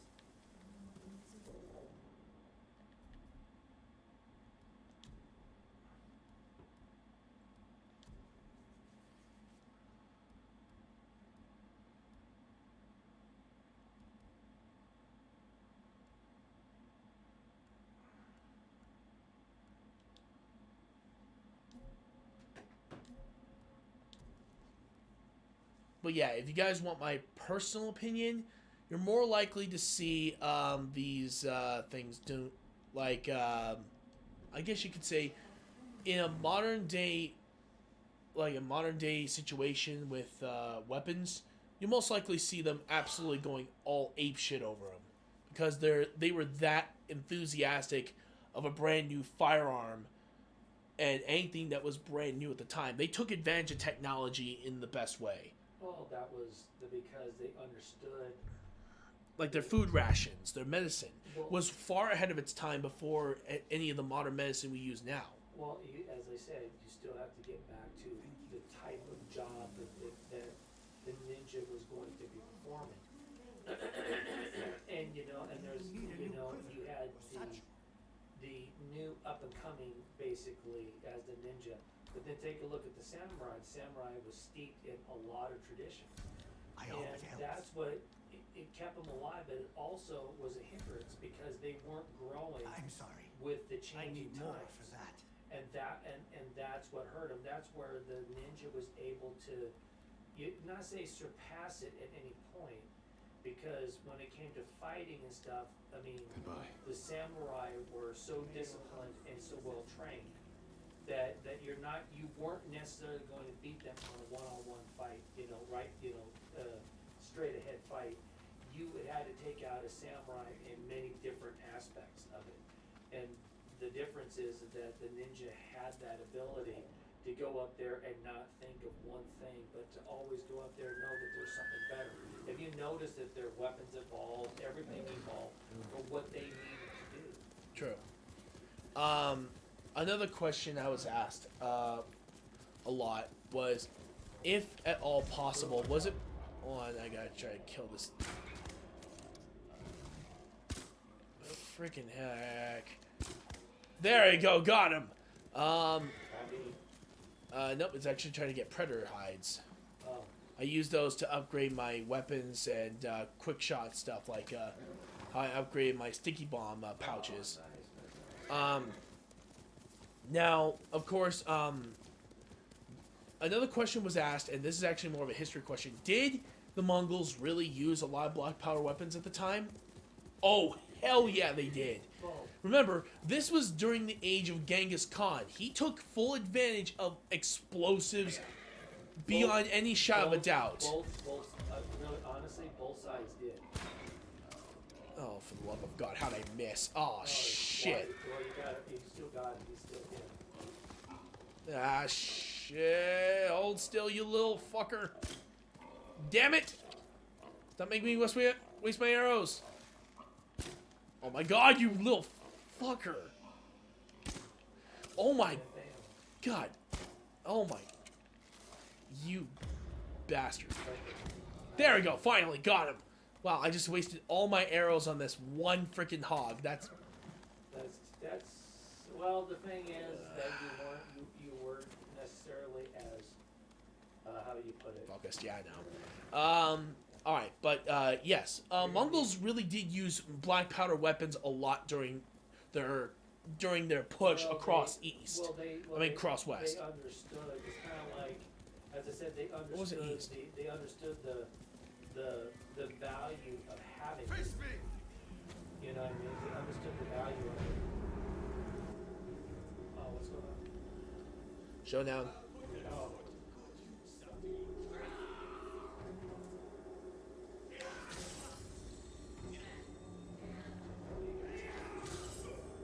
Nice. And there we go. All three of them fallen. I'll be taking your arrows. But yeah, if you guys know warlords like Attila the Hun, Genghis Khan, and yes, Shan Yu is technically a real person. Yeah. But yeah, basically they all exploited black powder weapons in the best of their ability. And it really was that they used it more for active intimidation, not just for a lot of damage. It's just how things were going at the time. You need to be prepared for any kind of situation. And that's also kind of the reason why that these guys were feared among the the Japanese and other nations, that these guys knew how to use them. And actually, this is kind of where and also another reason why a lot of people also ask this question is that this game, if you think about it, this is almost like the beginnings of Proto Ninja. What they are, he's the Proto Ninja, the first one of his kind, I guess you could say. What? RetroActive's Corner is on what? On Saturday? Home Alone 1 and 2. Yeah, we're doing Christmas movies this month. Oh, shoot. Hold on. Where's that trapper? Oh, did you let him know about Friday? Friday. Oh, I'll let him know right at the end of the stream. Okay. But yeah, I will let you guys know what's going on. But there's actually something I'm going to be doing on Friday. So don't. Yeah, if you're wondering if I'm going to be on, I'm going to tell you right now that may not be happening for this this Friday. But I'll tell you about it in a little bit. I am selling all this bamboo because I can't hold any more. I can do a lot with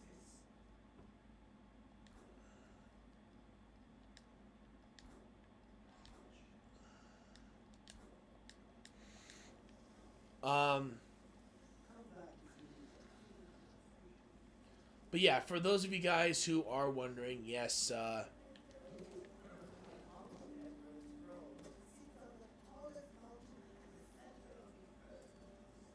but yeah, Mongols definitely had a lot of black powder weapons, and yes, they used them a lot more than you think.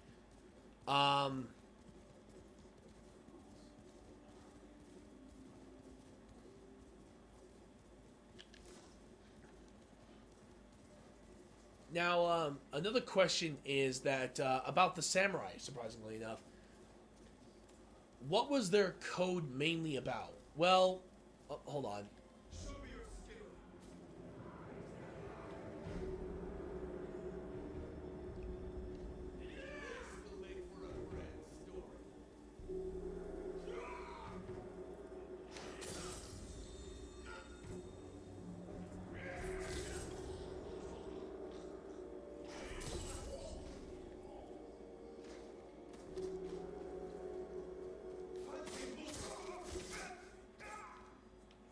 But for those of you guys who are wondering about the samurai's code and all that, like, was it really to defend the people and all that? Yeah, no. No. They were not that valiant. The main code of the samurai, obey your lord. And trust me, that's all they did. Follow their orders and, of course, serve their lord. Went against the lord's orders, you're gonna die. Because, yeah, sure, it may be disciplined. And yes, it did show them as valiant warriors. They were incredibly valiant for who they were at the time. But I am going to just outright tell you, sometimes, yeah, you would have a samurai that would be very close to his people, who would swear to protect them. But that's not their main job. Their main job is to follow their lord to the letter. And if they disobeyed at any point, they would have to commit haikiri, I believe the translation is, where they literally have to open their stomach and have someone literally cut their head clean off. Well, you have to understand too at the time that they. It's senpoku.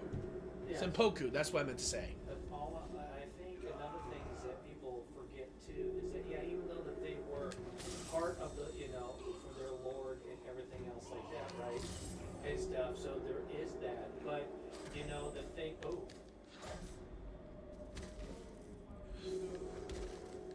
Ow. Don't kick him in while he's down, you asshole. We were having a conversation here with our fans, so fuck off. There. Alright. Back to what we were saying. No, but what I was just trying to say is the fact that there is still, even though that the samurai followed right over there, but there's still an honor about the fighting. Oh yeah, of course. It's not. It just that people didn't understand that right over there. It's kind of like they. I'm not trying to say they didn't necessarily 100% follow blindly either, But the thing is that he still was able to say or do or not say sway the Lord, but to be able to give his I guess you could say his own personal opinion on the situation, which. Yes, that's what samurai usually do. They usually try to they were basically men of reason at some points, but not all the time. Sad to say that most samurai were willing to just blindly follow their leader, thinking that they were in the right. It's their call. They are the ones who truly know what's best. When in some cases it didn't. Like say the story of the 47 Ronin. At one point their samurai their lord had died, unfortunately. A lot of the samurai that were under his command were no longer able to serve. But it turns out the reason why their lord died was because of another feudal lord at the time who wanted to just get rid of him. Because of his violent action, these 47 Ronin decided to take action and kill that said lord. Yeah. As a result, though, they had to commit seppuku when the deed was done. Well, that's because technically what they did was not only breaking the law, but they also broke their code of honor. Well, and sometimes self-sacrifice at that particular point was necessary. But they took revenge for their dead master, though. But what that means is that people can follow. People will be able to go forth, knowing that all in all, the samurai is going not just to protect that, but it's going to protect the people. And I think that's the proper way to look at it. True. And a lot of samurai were in dedication to that specific duty, to protect the people. You have to understand too, not all. I mean, you probably had a smaller. You probably had a smaller group of lords that necessarily wasn't as honorable as most of them. There weren't that many though, luckily enough. But there were those still there. It was a different time too. True. Yeah, and luckily enough, luckily enough for most of Japanese history, there were very few lords that ever really tried to well, I guess you could say, if they went up there, a lot of times is that, you know, some, of course, power hungry, some, you know, and stuff like just that. like any politician. But you have to understand too, it's human nature, Yeah, you know, and stuff like that. You know, it takes great discipline not to be, yeah, you know, and stuff like that too. So that's the thing right there, you know, and I think that's where, you know, you know, a lot of why they did so much more with Honor, I think back then too, was a fact that, you know, the code, the way it was to be something that was good for everybody. It was kind of like always showing the greatest sign of respect to everybody, and I really appreciate you can really appreciate that in the day. true. You know? Another question about samurai is, do samurai usually carry just one sword? Not all the time, actually. I guess you could say that most samurai were mainly spearmen. Because back in those days, your spear was your primary weapon, and your sword was your secondary.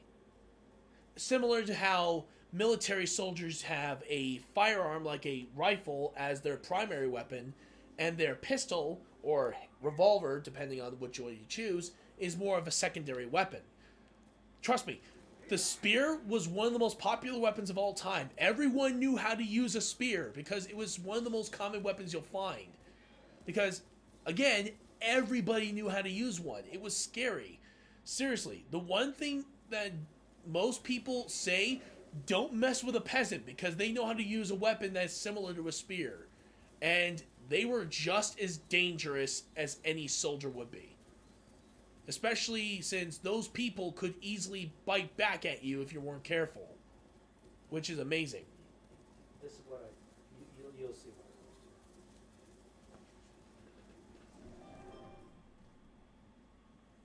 Oh, okay, awesome, thank you.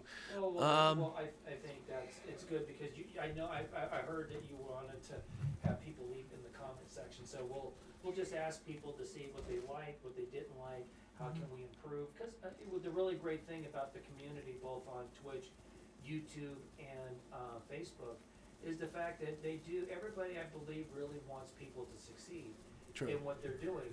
Because I believe that if they pass on their success, they get more successful too, because, you know, the kudos and everything else goes up there, you know, so that's the one thing I love about the gaming community, being an older gamer, is that you see a lot more camaraderie at some points, you know. Some people really wanting you to do well are going to give you tidbits and show you really good things that go up there and improve on things too, you know what I mean? Which is really nice. I really enjoy the community. But yeah, basically, it's actually really interesting though. But yes, samurai were not just swordsmen; they were actually spearmen most of the time. Oh yeah, and that's the best part about like Oda Nobunaga, and is almost similar to Alexander the Great, because they both knew how to use the spear first before they ever learned the sword. Well, just remember too. Just remember when you start taking a look at it doesn't matter which discipline you're talking about. And stuff. It's all steeped in a very, very excellent history of, you know, and I love the part of honor. The whole honor thing is just phenomenal in what you're talking about, because honor is the highest level of integrity that you can be able to give. You know what I mean? Because you have to be honorable and integral are almost, they're kind of synonymous with themselves and stuff like that. And when you actually do the looking up the definitions and stuff, there is slight, but really to be have integrity, you have to be, wow, was that shit, that dude actually, that hit me. I was gonna say that was you better watch out, here comes this guy. I know, I'm switching over to the next dance. There we go. Oh, good job. Alright, that's another target down. Wow. Oh, okay. Where is he? Oh, I see him. Oh, headshot. Nice shot. All right, good. Took him out. So What was freaking that? heck! I don't know what that? that Where was. that? I don't know. Sounds like it was close though. There was a sword. Oh yeah, that's just random stuff. Oh. They always have to put random stuff in this one. Okay. Freaking hell. Oh, there it is. There you go. Oh, there's this guy. Alright, he's using a sword and shield. Use water stance. Oh.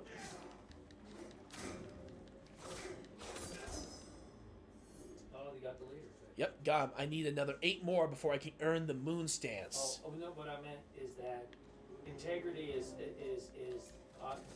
your authentic self. You know what I mean? So watch out! Ow, That- you oh, mother!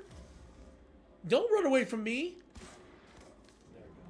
There's somebody over in the. Oh, you already saw. No, that's my horse. Oh, well, I mean, I couldn't tell. I couldn't tell either. What the hell? Wait, there's more? There's more people firing on you No, there's just. up there. Wait, I thought. wait, there was. Oh, I honestly did not know. Hold on. I saw him up top. He's What in the up top. world is this? Oh, it's a Paisa.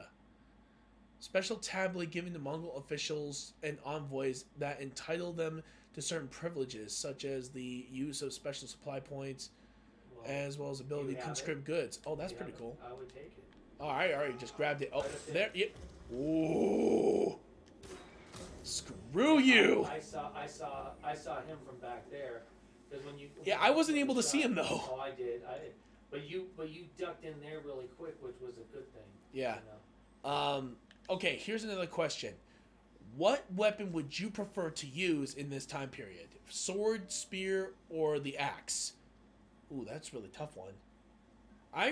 Honestly, if you want me to say, and yes, I get the reference. It's basically the triangle theory in Fire Emblem, but yeah. When it comes down to overall the use of an axe, spear, or sword, I really don't know. I think I would rather use a spear. Each one has its points, but you have to understand, like a spear is great if you're someone has a sword, or the axe because you have distance. Mhm. But when you're talking about close quarters, when you're talking about multiple people, you need something that you can wield faster. So a sword or an axe. But like for me, if I was in a group of people, big group of people, I want the axe. The reason why, because I'd be able to take a swing, be able to hit from both sides. You know, where a sword, you can be able to maybe do 2, 3, maybe 4 people, but they have to be spread out.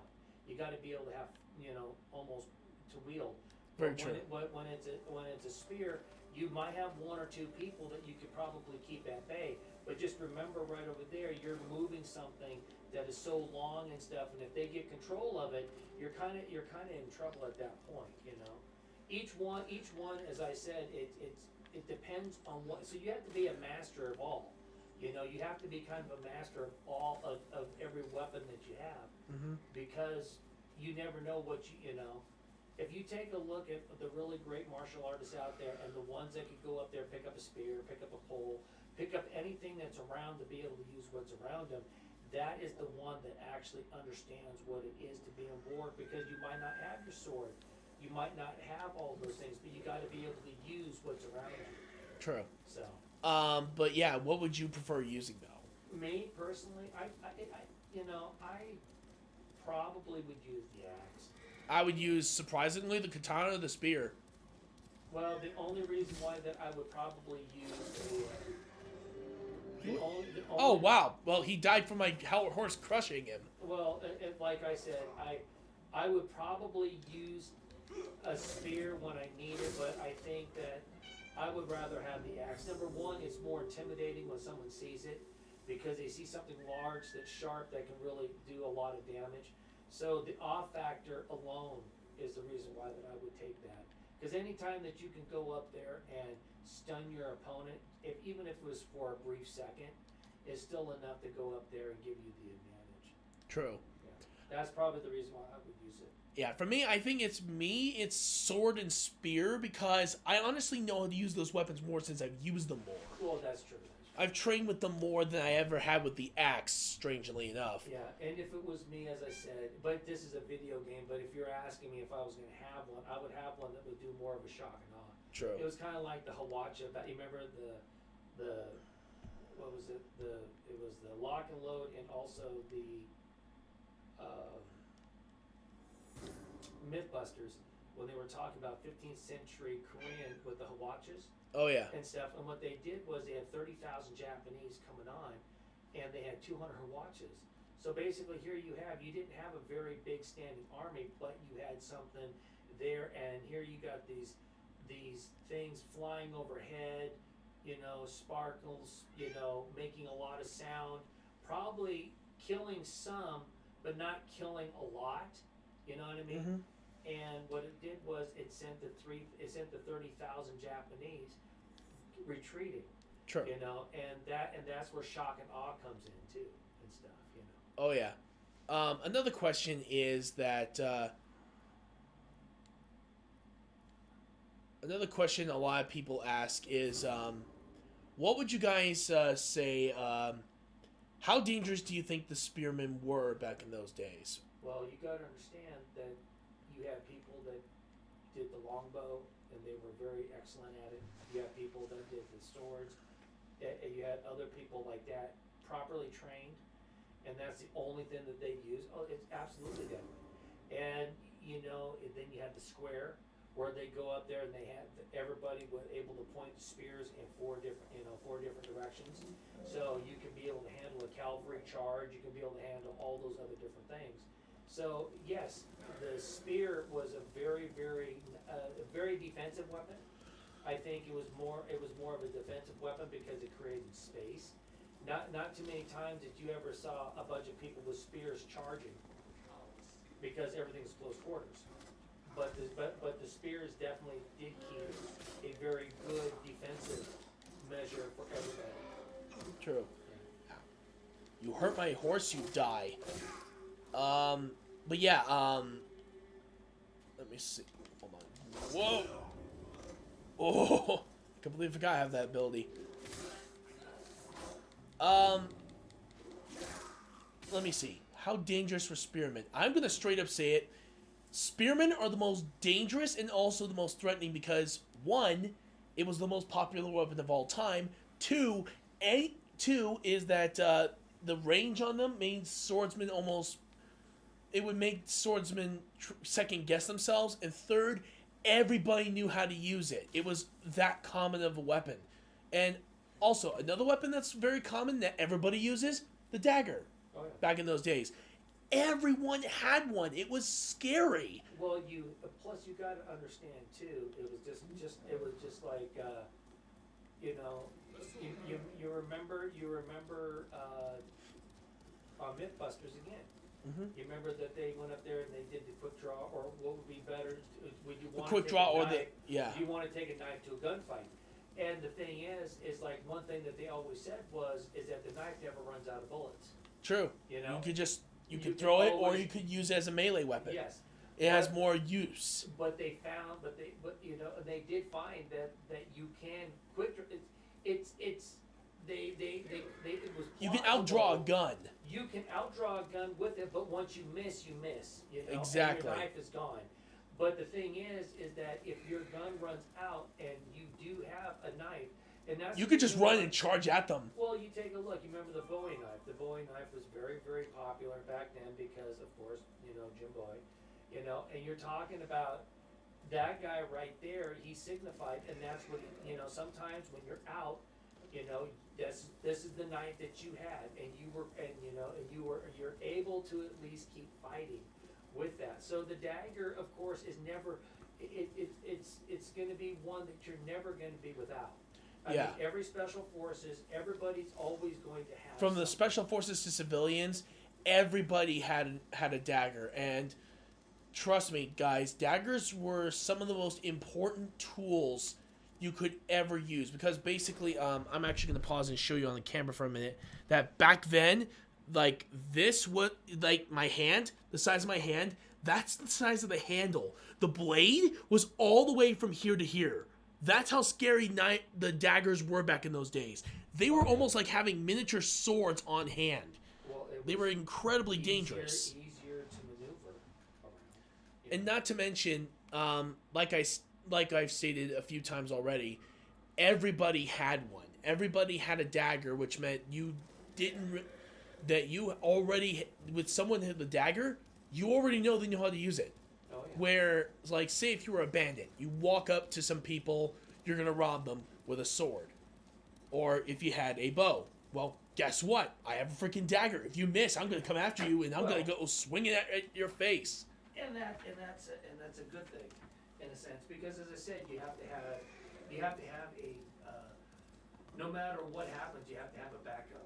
Because Exactly. if you lose something or something happens, if you don't have something that will be able to go up there and be able to defend yourself, you know, it's kind of your last line of defense. True. Yeah. Actually, another question is, why was the spear considered the primary weapon of the military soldier? I guess the reason why that weapon was considered the primary weapon was because of its range, its ability to hit its target much further than a sword ever could. And the sword was technically the secondary weapon of any type of warrior, from the samurai to the knight. They usually used the spear first, and then they went straight into it with all that. Because I'm gonna let you guys know, having a sword is good and all, but they're not the legendary overpowered weapons that people make them out to be. They were actually more secondary weapons that were used. It's almost like dual-wielding pistols. It may look cool, but how good is it really? It's not necessarily what you call the smartest decision. Heck, like, say if you were in a battle between a few people with a swords, and of course there's an axe and all that. You're thinking you're ready to go. Hold on. And all that. And let's just say there was an instance where you were completely outnumbered. You didn't know which way you were going. And then all of a sudden, here comes these guys with swords, and you're trying to face them down. Well, here's the thing. You actually have a bit of something interesting to know, that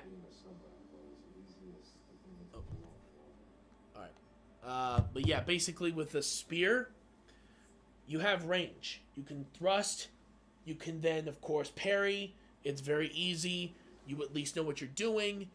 And every single time you do that, it gives you a little bit more of a heads up. It gives you a chance to keep your opponent at a distance, and then you can strike hard if you want to. Yes, the weapon does have its downsides, but it's not unheard of for most people to say that yes, you are using you're using it as a primary weapon, because again, that's kind of what it was used for. It was a primary weapon for the way of the samurai, for the knight, or heck, even Vikings used spears a lot too. Ouch. But that's the idea. The samurai were almost like what European knights are now. They're basically what European knights are now. They basically are these soldiers who knew how to fight with other weapons, like the bow and arrow, like the sword, like the spear. And for good reason. They were trained to be all-around warriors. But, yeah, if you know a lot of your history, the cavalry usually used the spear. They rarely used a sword unless if they had no other choice, or it could be for some other reason. Oh, good lord, hang on.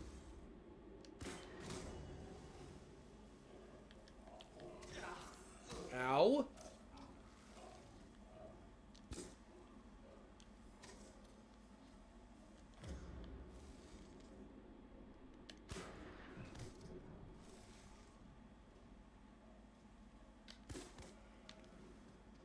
Got you both.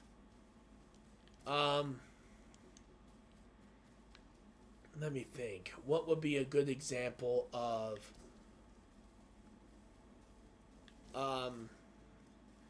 actually, yeah, let's go into modern times. Basically, primary weapon, your rifle.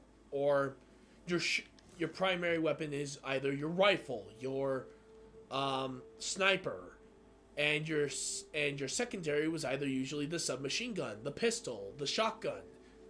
They were usually your secondary weapons because you need them in case if someone tried to come up close to you.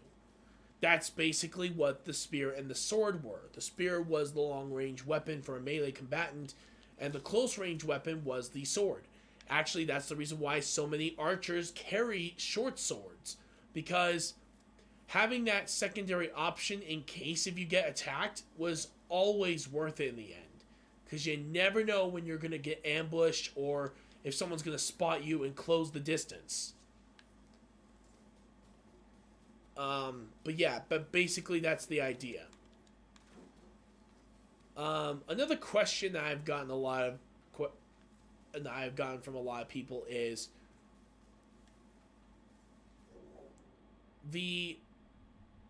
our samurai. Hold on, give me a second. I'm trying to remember. It's been a while since I remember this question.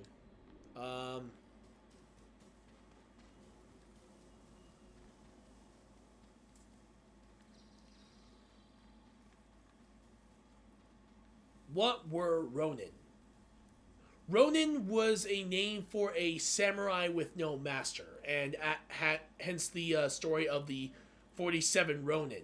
These were some of the these were some of the most skilled warriors, but basically samurai.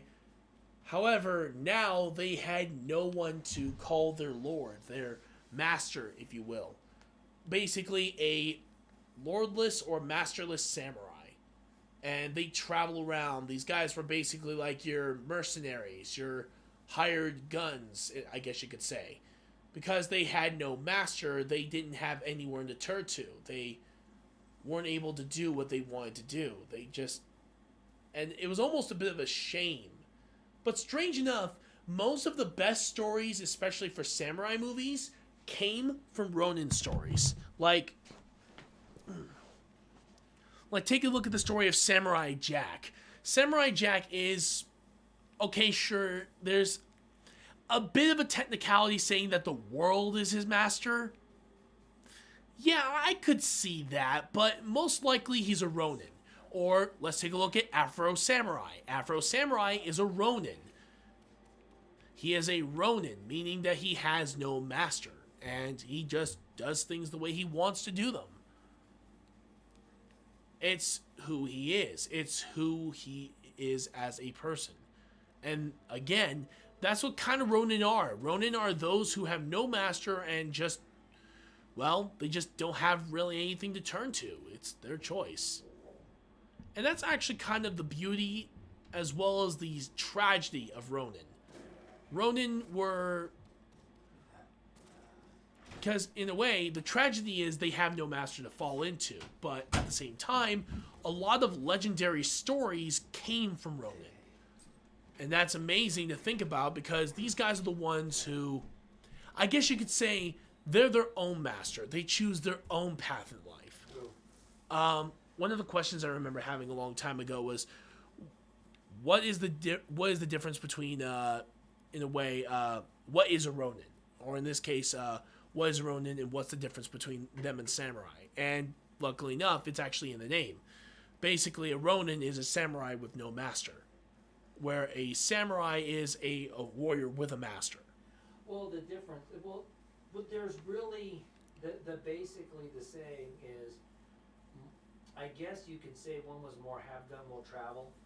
True. You know what I mean? It's just basically... They were mainly mercenaries, bounty hunters, that sort of stuff. Mercenaries and stuff like that. What they did was... They did things by their own accord. Yes, but they also did it for money.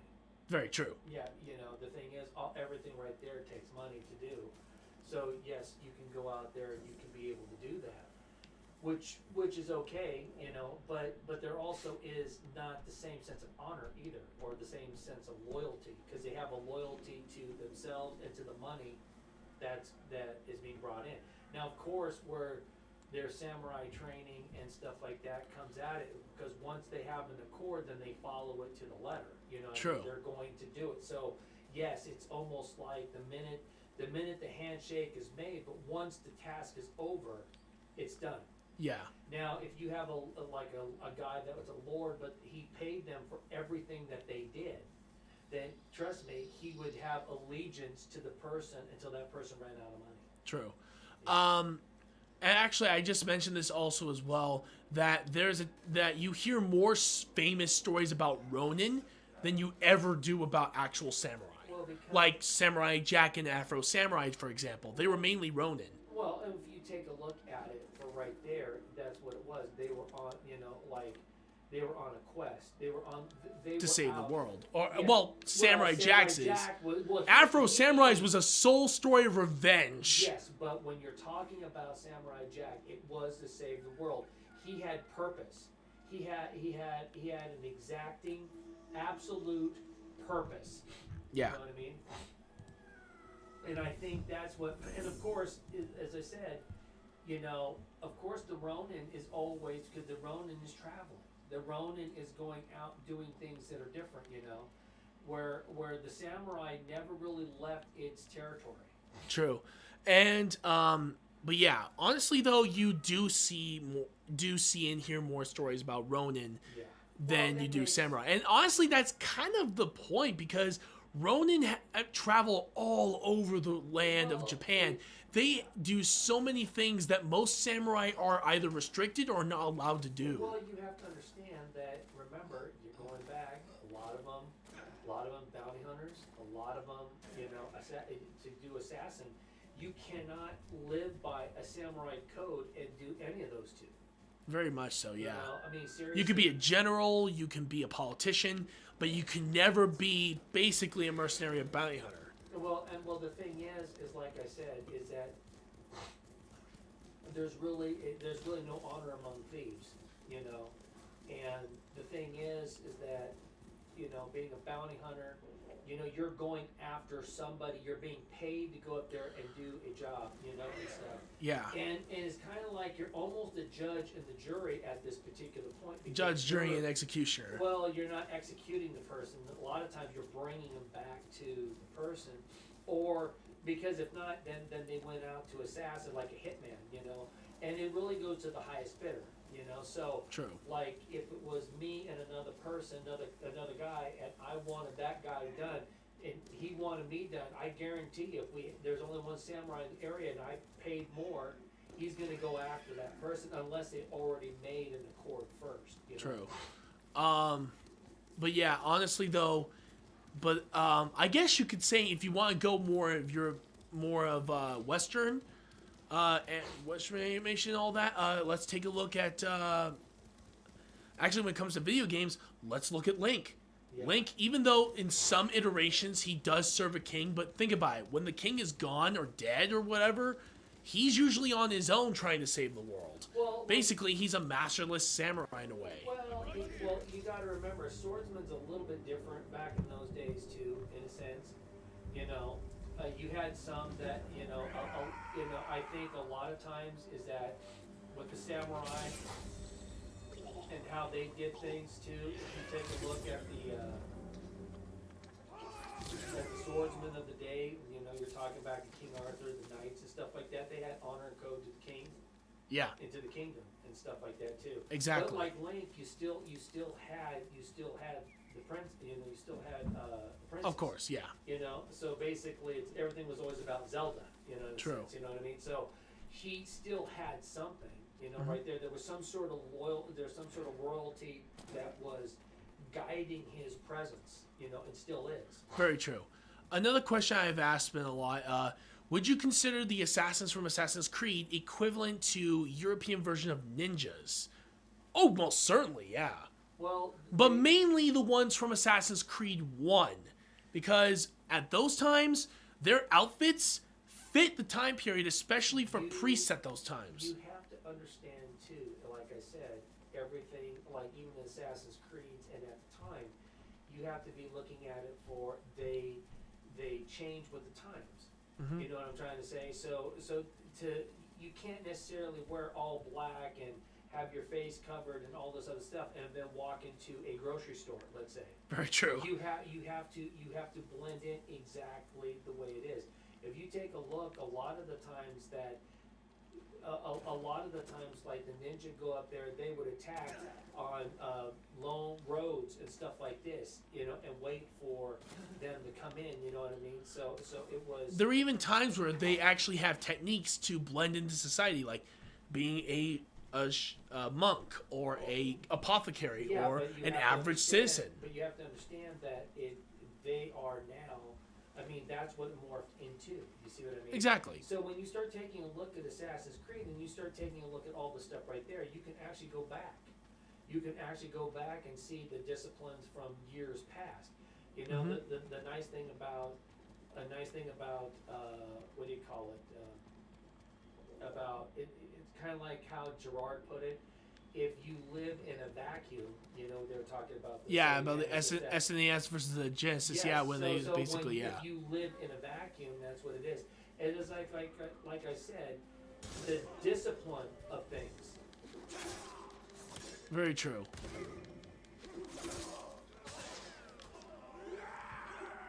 Watch out.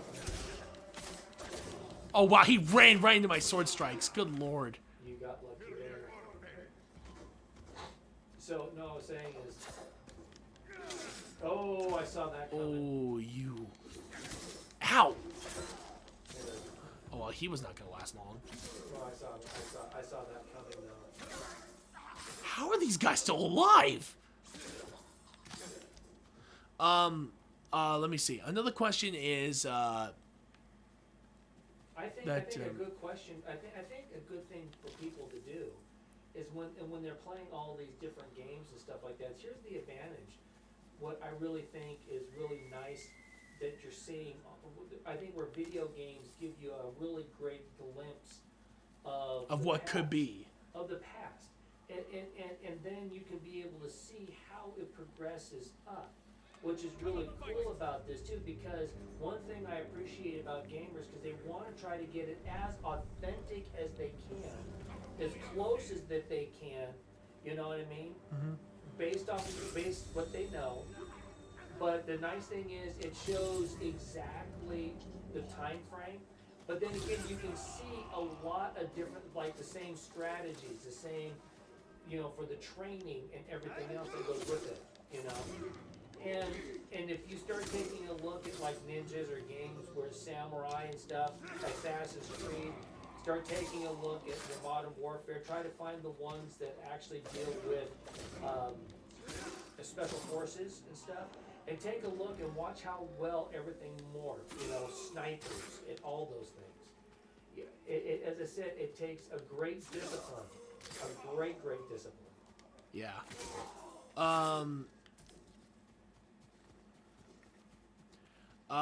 One of the questions I was asked, what country would I like to visit if I ever got a chance? Well, other than South Korea, but again, that's kind of obvious. But for me, if I were to choose, I definitely would love to go to Japan. I was in Japan 6 days. It was the most glorious thing in the world. There was so much history at every turn. It was really beautiful. It was a beautiful place. Yeah, honestly, Japan or China for me, because I would love to check out those countries, because there's so much history and culture that remain to this day, which is amazing. They really knew how to keep their history alive.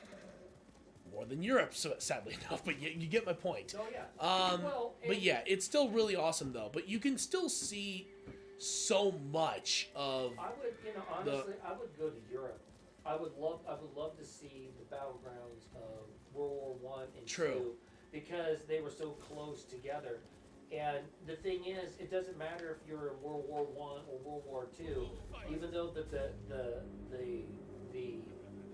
fight was different, because you still had cavalry style, you still had a lot of those other things.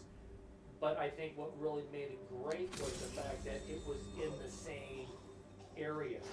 And let me tell you, the Europeans, boy, let me tell you, they were constantly fighting. Very true. You know.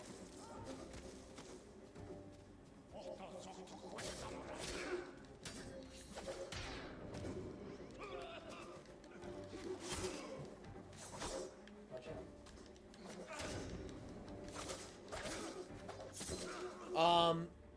Another question actually I was asked, Are there really so many different styles of swordplay for the Japanese? Oh, heck yes! They always had different style that dealt with a different type of technique that was used. Like, if you can see here, there's the wind dance. In this case, the wind stance basically deals with spearmen. Then we have the water stance that deals with warriors with shields.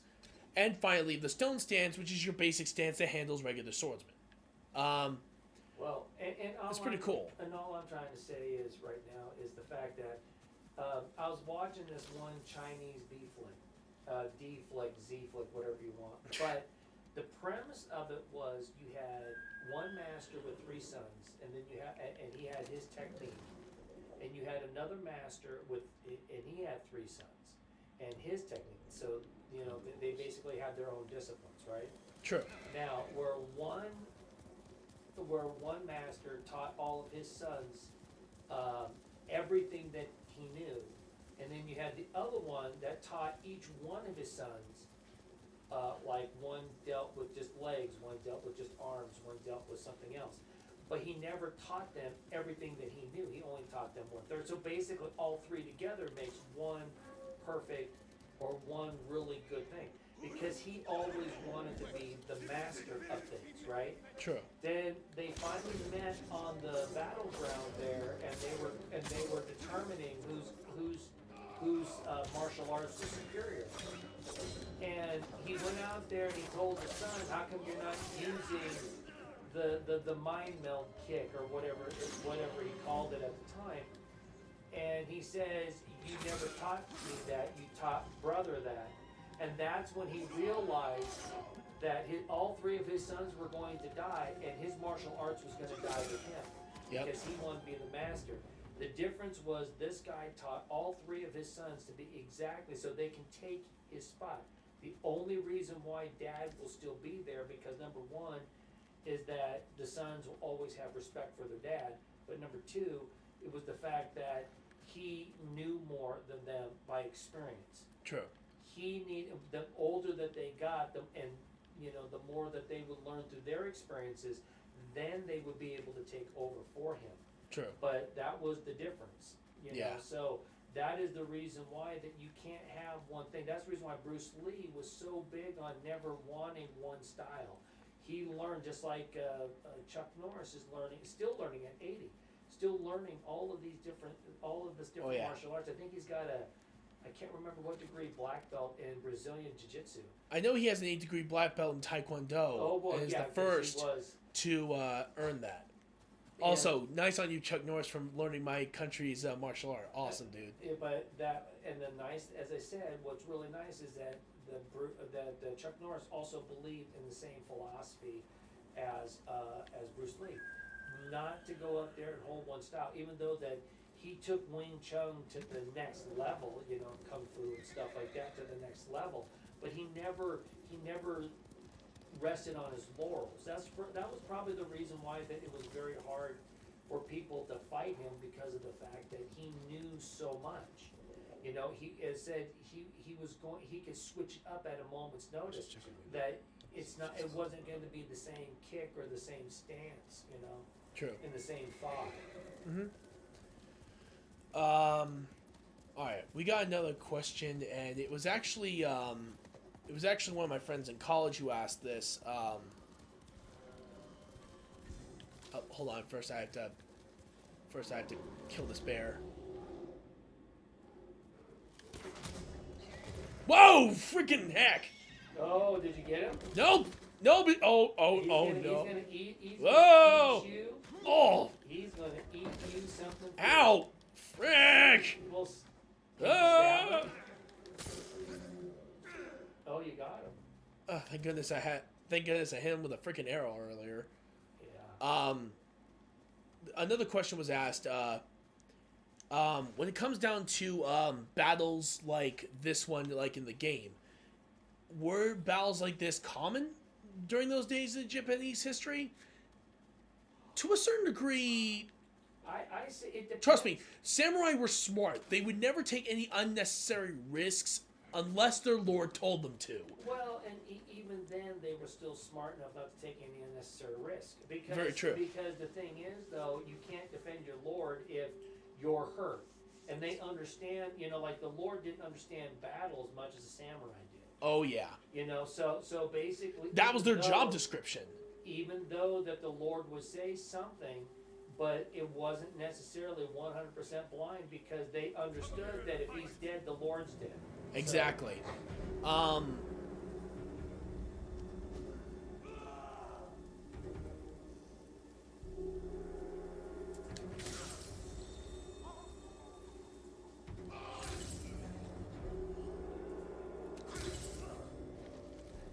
God, I love that move. But yeah, when it comes down to it, just like any major battle, you always have to be aware that there are going to be those types of... Oh shit, I saw that coming for you. Did you just try to throw... Okay, Alright, you son of a bitch need to die quick. There. Mainly because, one, you have explosives, and two, you just nearly killed someone. Well, another thing too, even samurais were also smart too, not to, if the fight was not going to be conducive to them, they would leave. Very true, honestly. Yeah, because the thing is, they also understood the fact that you got. They understand too that to live another day, And the I thing think Tsushima would be like a worst case scenario. You're on an island, and your ships are mainly gone. You have nowhere else to go. Well, and plus the thing is too. So they would go out there and be willing to sacrifice their lives for their nation. Well, and plus you also got to understand too that a lot of times that they've already seen. Now, of course, if they've already challenged the person to a duel, then they are bound by it. You know what I'm trying to say? Exactly. So if they've already challenged the person, you're not going to see him go away or anything else like that, because the code does not allow them to leave.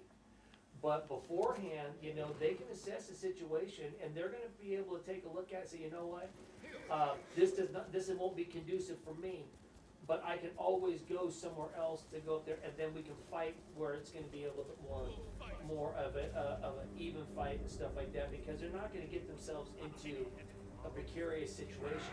True. You'll have some that has some of the greatest confidence in their abilities. Oh, trust me, they would probably take on anybody without question. But at the same time, they're most likely gonna die. Well, you gotta understand. If they're outnumbered. Well, if they're outnumbered. But what I'm saying is, it's like the Lord probably, more times than not, probably told the samurai to stand down.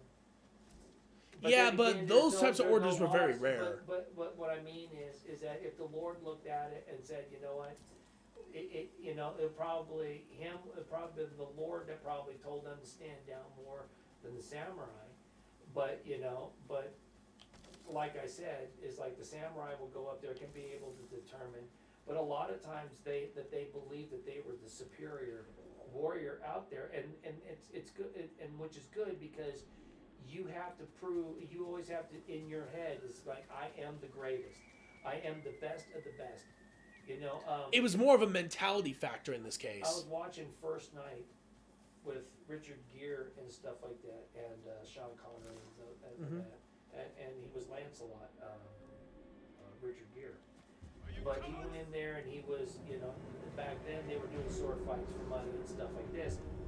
And this one guy was a really good swordsman. But he turned to him and he says, how can I be as good as you? The guy says, what he says is, he goes, when you see that opening, and I don't remember how he phrased it 100%, but the first thing he said was, he goes up there, he said, the difference between me and you is that I'm not afraid of dying. So when I see a move, I'm going to go after it immediately. You know what I mean? Without the, So he says, but the point is, he goes, you have a wife and kids, you are afraid to die. That's the reason why that you will not, when you see an opening to a move, even though that is highly dangerous, but that opening is the difference between you being, winning or losing. He says, I'm going to do that. And that's the difference. These guys weren't necessarily. They were fearless. They were not afraid of dying. So of course, when they got into the situation, if once you fear no death, then it makes things a lot easier. True. kind of like on the movie 12 O'Clock High when the general walked in and told the people and says, you know what it is that, you know, just pretend that you're dead. Because after that, it makes everything a lot easier. Very true. Then you're able to concentrate on the mission and stuff. If you're so worried about being alive, then you make mistakes. Exactly.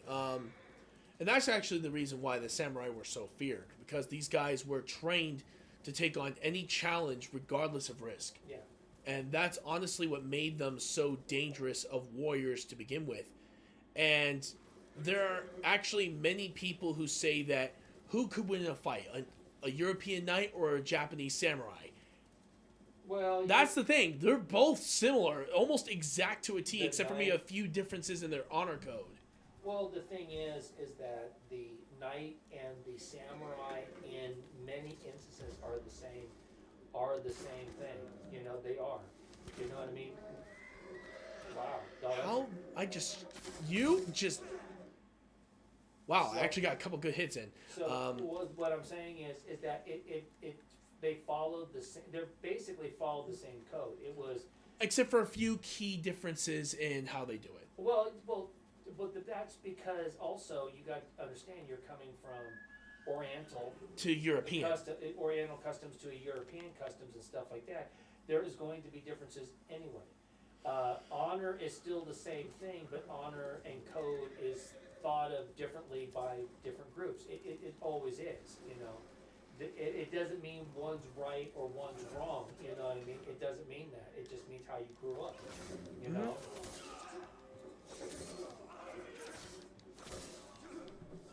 I just killed 3 people without even having to try. Oh, shoot! I saw Ow. That, I saw that coming.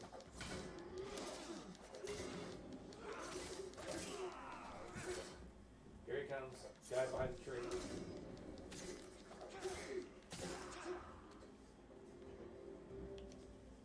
Okay, here was another question.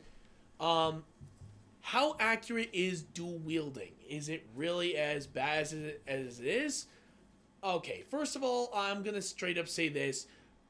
Dual wielding could mean any weapon in either hand. So say like, bless you, sword and axe, sword and shield, sword and spear. Excuse me again. All these are dual wielding. Well, Dual wielding is very broad of a term, honestly. Well, dual wielding. It doesn't matter because you're trained in it. Exactly. If you take a look, if someone is not trained in it, someone's not going to pick up 2 swords and use it.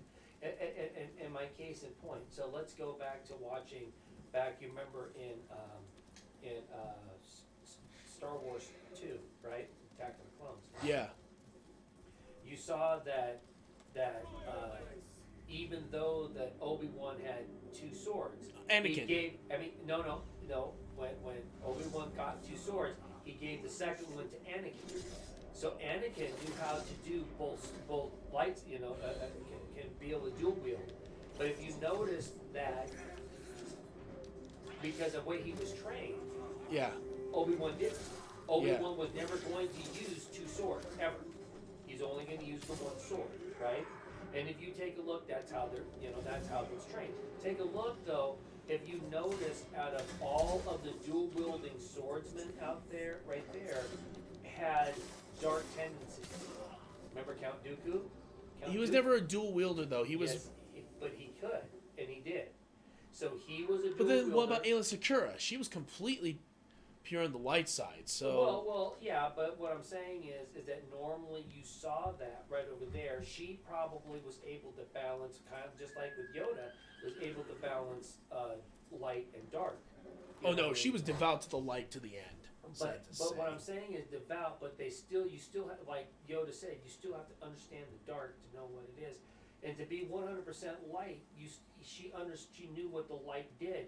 But I really believe that at some point she had to understand what the dark was to be able to know what the light can't 100% do.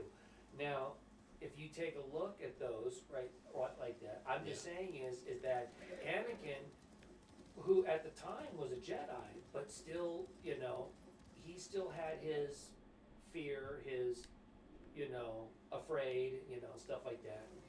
You know, he had a lot of the darkness in it. You know. True. Another thing is that how practical is dual wielding? Honestly, I would say that if any dual wielding styles that you want to go for, I recommend sword and shield. That's the best dual wielding combo there is. Well, you also have to understand the nice thing about having a dual wield in swords. Remember, so let's say you both had a 5-foot sword, 5-foot sword, right?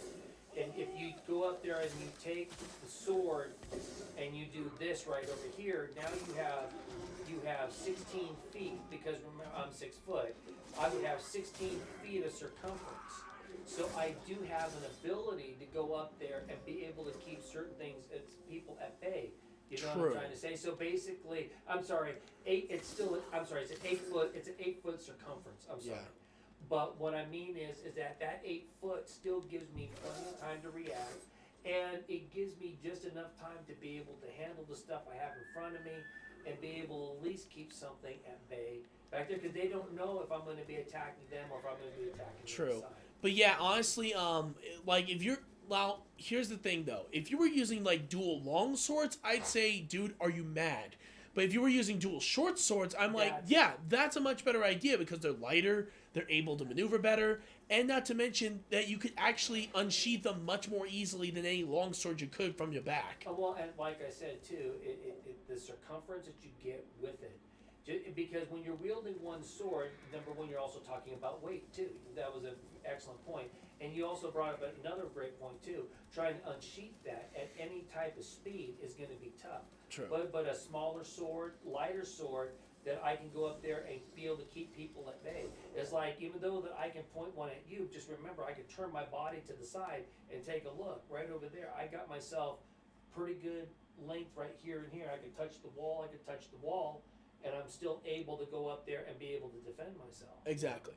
Yeah. Another question I got was, how would you be able to deal with multiple opponents? And this is actually where I learned from a lot of weapons experts, such as swordsmen, those who practice HEMA, those who practice Japanese sword fighting, that it's never good to face down against more than 3 people at a time. Because trust me when I say it, that when you have like an army of people armed with swords and spears, you're going to be in trouble. Better off just to run.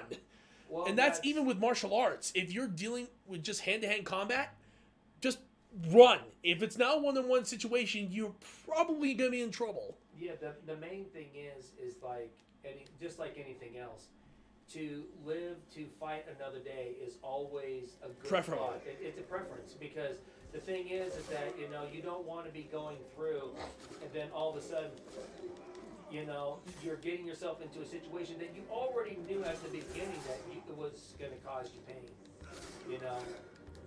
The nice thing about video games is just like anything else, when you start seeing a lot of those other shows and stuff like that, and you watch all these guys, I find it funny when you take on 20 guys or more or something like that. After a while, you're going to get tired. Exactly, because think about his and I mean this, guys, think about his stamina-wise. How long would you be able to hold off that force for? And even so, now, is it... Oh, shoot, I was trying to switch stances. There we go. The thing is, it's just like anything else. It's basically situational awareness and stuff like that. Yeah. But if you looked at Sun Tzu's thing, The Art of War. The Art of War, basically, like which samurai did learn from. But if you take a look at what he did which I thought was pretty. What the freaking hell? Oh shit! Oh. All right, where are you? You. Please tell me that. Okay, that did kill him. Thank God. What I'm saying is that if you go and, as I said, it's kind of like the movies depict it being, so much grandiose that it is. Even though in reality that would pretty much make sure that they would dead. Would not be exactly it. Yeah, you basically you of course get out of there, then you can make up the story as you go along. Yeah. What the frick? Get away from me, bear! Why me and bears? What did I ever do to you? You better get your... Oh God! Ow! Why are you shooting him with the arrow? Trying to aim for his head. Well, you're gonna need more than that. You better keep running. Friggin' ah! Ah! Oh! Oh Jesus! Ah! Finally! I was gonna say. I don't Holy know why you were crap. I don't know why you were kept trying for the other. I don't know why either. It's just reaction. Oh, you got to be kidding me! Just freaking die already! Probably the reason why that the bear's been around. Oh, Yeah, there's more. Oh, come on! Whoa! Oh, Ow! Okay, who's the jackass who hit me with that? You? Eat this. Okay, can I finally have a conversation with my viewers, please? You sons of bitches! You sons of bitches! Die! Here comes this other guy. I got him. I switched to a different stance. Come on! Thank God, people! Now I can finally... Now I can finally talk. Okay, what were you saying? No, I'm just saying for right now, is that when you're starting to take a look at Sun Tzu, one of the things that he did do was he puts his army against the cliff, because now it's fight or flight at this Yeah. point, and there's no flight. You have to fight your way through it right over here. And when you're already in fear of being going over and going into the ocean, you know, from these cliffs right over here, you're going to fight with everything that you have in you, right over Very here. true, So yeah. you can meet a superior foe in front of you and have a possibility of winning, because the other side is death, you know. True. And actually, it almost kind of reminds me of that Tom and Jerry situation. Remember when Jerry gets cornered in the corner, and Tom gets completely beat the crap out of? Yeah.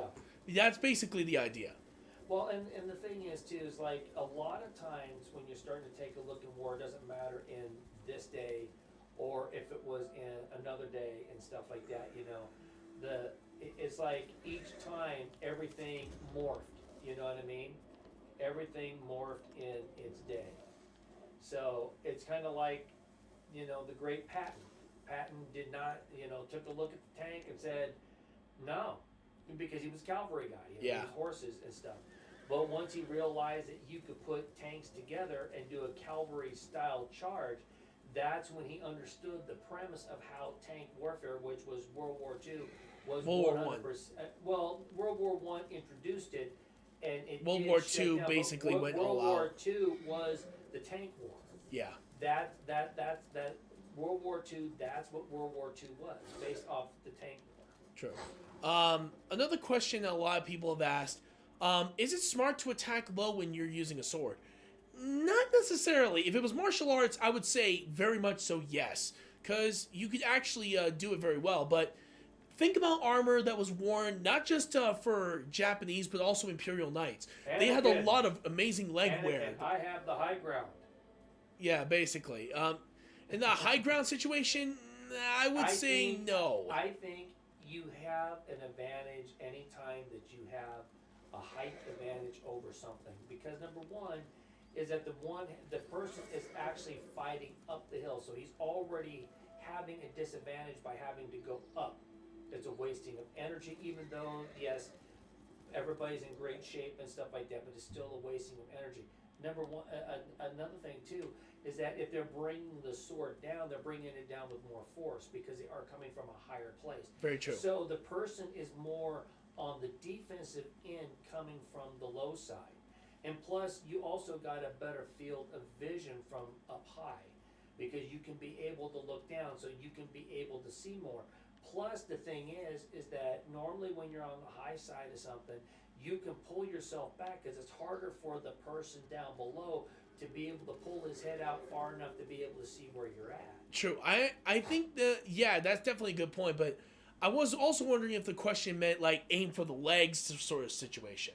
Well, there's a lot. There's actually a lot more armor in the legs than you may think if you're looking at armor sets during that time. Well, you have to understand, too, is that you got to remember that guys fall down to the ground, guys hit the ground, and they understand that if you can't stand, you know what I mean? That's the reason why that they had armor down towards their legs, too. You know, basically medieval.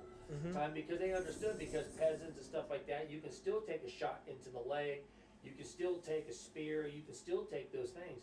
But what they did was they gave themselves an opportunity with having armor down there to be able to give them that protection needed so they can be able to survive on the battlefield. Very true.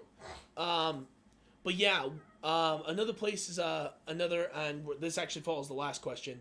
What are the best places to hit when you're trying to take on someone with a sword? I say the joints, because if you're wearing an armored suit, there are going to be exposed points like the neck, the groin, the knee, the behind the legs, like around the knee right here. The elbows would be, or right around here on the arms, definitely. All your joints are going to be like weak here. point. Yeah. Let's use Jin here for an example. We're gonna actually I'll show you an armor set that would normally be used by a samurai. Let's say let's take a look. Actually, no wait. Yeah, this armor is a good example. Yeah, take a look at this. We're gonna give him also we'll keep the mask. Here we go. Just leave it all. This is the usual uniform that you would see a samurai wear. As you can see, there are parts of the armor that are exposed. Those are areas you could immediately exploit. All you have to understand too is that when you're fighting, right over here, you take a look. You have to balance out mobile. It's not like in medieval days where everything was covered. Even the joints had shields over them and stuff like that would make it harder, which would make it harder for you to hit. But like right over here, you just got to remember what you're dealing with right over here. You're dealing with the samurai. He's got the sword. What's the best place to hit?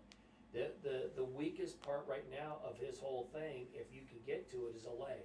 Yeah. The way I look at it is, if you could take out a leg or make it to the point where he's having a hard time even being moved, stand, or whatever, it really doesn't matter, because he's not going to be able to step, throw, do what he needs to do.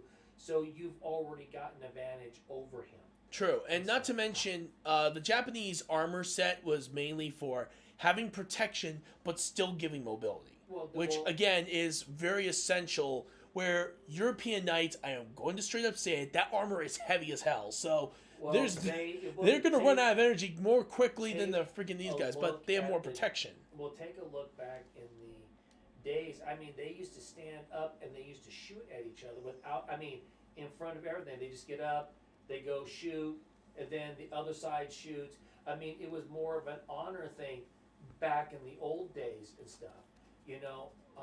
What America started doing, basically in the Revolutionary War, is that they changed the tactics. It was more guerrilla warfare at the time, where they had to improvise, because they didn't have the standing armies like and the well-fed British and all this other stuff.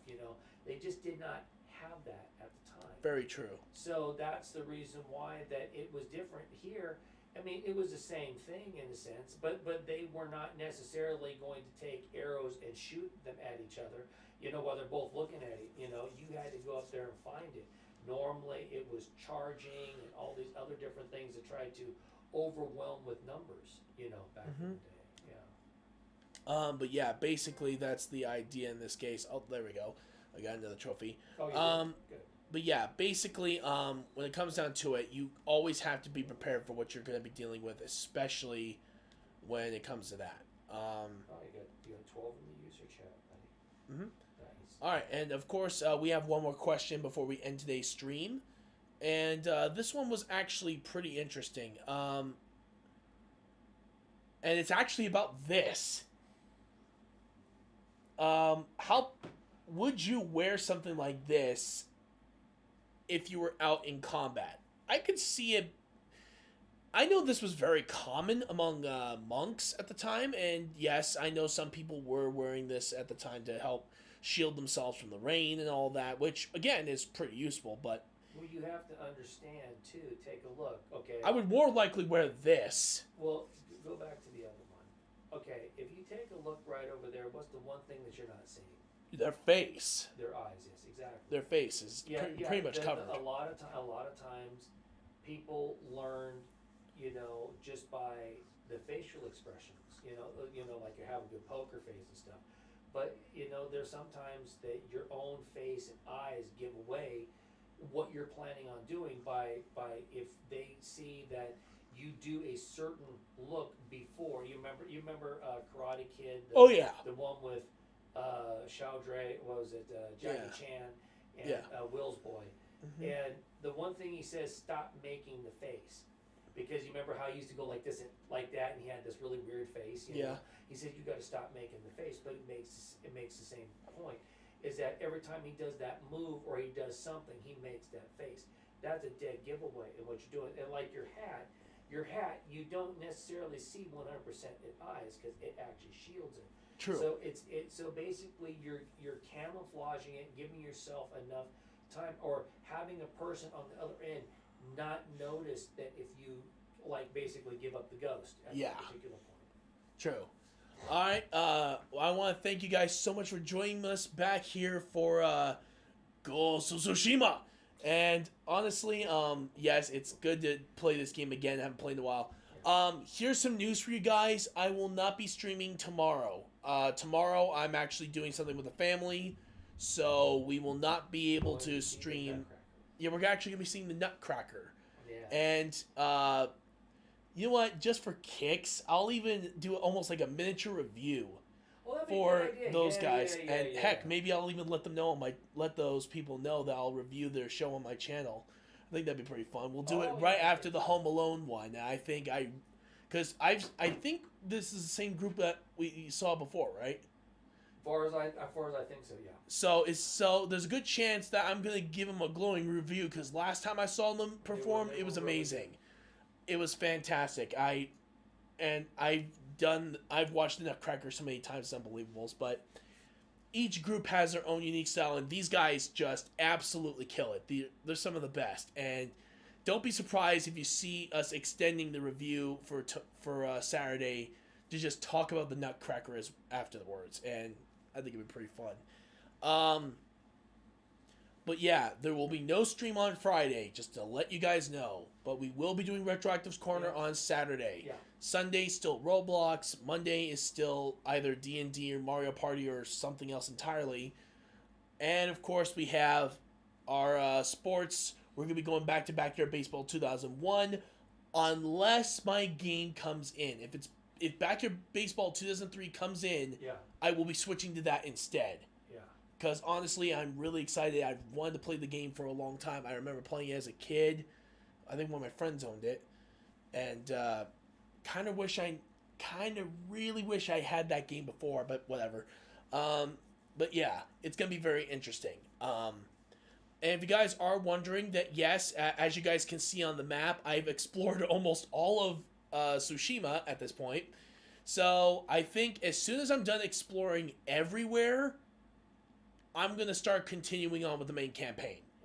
Because honestly, this is a lot of work I've been able to do just to get all this stuff, all the upgrades and everything. So tonight wasn't a campaign. You were just doing. I'm in the campaign. I'm in the campaign. It's just that I haven't done any of the story moments because this. Oh, the story. Yeah. The story missions? Yeah, I haven't done this one yet. This is the one that continues the story. I have not done that at all, which I know some people are wondering, dude, why haven't you done that yet? But I'm like, here's the thing. I want to be prepared for anything this game throws at me. Why do you think my character is as strong as he is? Look at all the techniques I know. All the samurai techniques, deflection, evasion. I even have this mythic one, Heavenly Strike, for God's sake. It's an amazing technique, though, because if you press triangle and circle, I could basically just cut through anybody. I also have these exploration ones, too. And look at all the stances. I'm still working on these. I want to level these up so I can actually do some other skills. Like, I'm actually going to do one right now, and it's, let's see. Yeah, this one, because, good God, I hate spearmen. But yeah, I also have ghost abilities. I think one of them I'm almost to once I level up, max out my that level of growth for my legend, because I then get the wind chime, which allows me to throw. This is right here. Throw a small bell to draw enemies' attention. Oh, nice. But yeah, if you guys are wondering, yes, a lot of it does mean I have to continue the game, but trust me, it's gonna be worth it in the end. But So- yeah. So basically, you're just picking up all the low hanging fruit before you get started. Exactly, because I don't know if they're going to add more missions as the story continues. Well, I want to take advantage of everything I can at this point. Well, that would be nice though if they did. Yep, and yep. So basically, we will be continuing this again, possibly the week after. Because again, actually, wait, no, I completely forgot. We have, because we have RPG Thursday happening on the 9th, and then next week is the 12 Days of Christmas. And like I said before, you guys have until December 11th to vote for what you guys want to do in order of the games. And if you guys want to know how to do that, that's very easy. I'm going to do that right now. And it's giving you guys an invite link to my Discord server that my fans have made, which thank you guys. Seriously. I have to say that was probably the coolest thing I've ever seen. I've never seen a dedicated group of people come in, because not only that they really got you moving really well on your Twitch, but they also went in there and got your Discord set up for you, which was really, I mean, honestly, to me, that was just the most awesome thing I've seen, because there was a lot of people went in there, did a lot of great things, brought things together and did some pretty wonderful stuff. True. And I mean, really, I mean, because if me and you had to try to do 1/8 of what they did, we would still probably be working on it right now. Very true. So you're just so happy, and I was so impressed with all of that right there. You know what I mean? So True. It's really awesome. True. But like I said, guys, if you guys want to check out the website, if you want to see our other links, and of course, don't forget to follow and subscribe to our channels. It would be greatly appreciated, especially since we were hoping to get to our goals and maybe try to reach them before the end of the year. We're still shooting for. We need another 60. 61 more for Twitch. We need 92 more for. Oh no, for Facebook there is no mandate at this point. Well, not saying mandate, but what we're doing is we're Not even YouTube. YouTube, I'm hoping that we can get there gradually. I think. But, I think with YouTube too is that you've always been wanting to do videos and to of stuff like that, and I still think that we still can do it. True. You know. It'll take time though. But yeah, we definitely, and that's the reason why for the Mr. RetroActive's Corner, because trust me, that is what we consider. That's what I want my show to be like in a way. Well, the RetroActive's Corner, what I really enjoy, for me, just being the person that's Since you've been on the show. Well, I've been on the show, but the thing about it is the review, the actual breaking it down into categories, and also kind of giving the fact of let's take a look at what do you think your score would be at the beginning, and then listening to everybody's description of each category, and then all of a sudden you see changes in your scores. Sometimes you do, sometimes you don't. Sometimes, when I'm taking a look at something and I'll say, well, that's like going to be to me that's going to be like a 40, and all of a sudden it's a 45 or 48. Or Yeah. sometimes you can take a look at something, you know what, I thought I had one, I think I had it at 45, and I don't think I barely cleared 40. You know what I mean? It was just a huge... I think I remember one review I did a while back You where did I one, it absolutely was tanked it.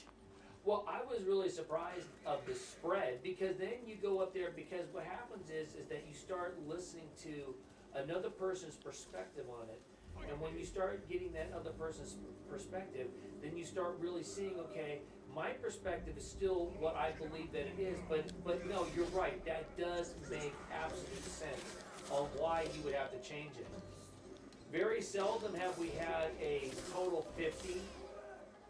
Start from no, we've had No, what total I mean 50s is from start to finish. all 3 people have 50s. That's true.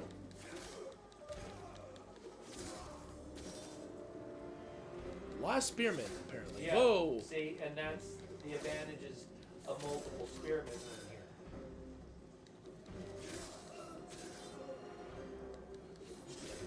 Actually, there's a pretty cool formation that was used by the Greeks called the porcupine Oh formation. yes, that's what it is. That's a pretty cool they one. Called it they called it the moving box. Yep. And basically they had all their spears, and so they can be able to move in any one direction. True. And normally, as I said, it was a defensive motion because normally they had cavalry charges, and it was supposed to stop the horses. Yep. And Unless there was people stupid enough to go up there and charge a spear. That's not. there were smart some at of all. those idiots back in those days. Well, because the thing is that a lot of times the kings or the generals and stuff like that believe that they always can, sacrificing your men for the greater good. But the thing is, the fact is that after you start losing men, it doesn't really matter anymore. Yeah. And after a while, men get sick and tired of going up there. Geez, I'm just gonna go, I'm gonna go hide in this corner over here. Well, and the thing is too is like as I said, that's when the longbows came in and stuff like that. I mean, after a while, you can reach out and touch somebody pretty damn low with an arrow. True. But yeah, to continue the updates though, yes, we are not doing a stream on Friday. I'll make sure to let you guys know on the website. Because if I don't know why I blanked out on the Nutcracker thing. I really don't know why. It's just weird. Next, of course, we still have everything still scheduled on those days. And yes, you still have until December 11th to finish your voting on the Discord server for the 12 games of Christmas and in what order you want them to be in. Right now, I already have confirmed, at least from the votes, of the games that will be going for the last 3 days. One of them is, let me see, Legend of Zelda Ocarina of Time. That's going to be on the 22nd. The 23rd is going to be Fallout 3, and the 24th is going to be Halo Infinite. There you go. You guys still have time to vote. The games are Halo Infinite, Kingdom Hearts, and which I did get the 1.5 and 2.5 remixes on my PlayStation 4, so we can then play on that.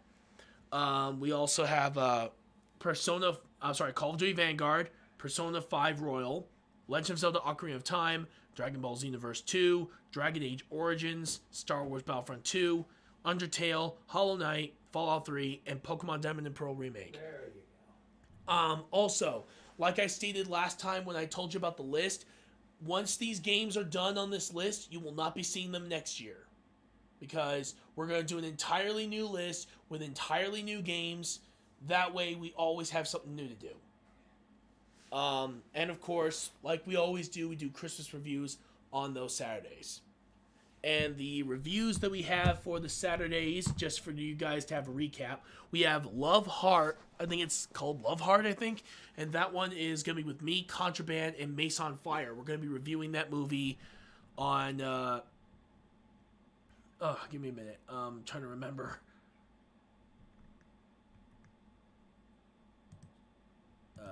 Wait, hang on. Where is it here?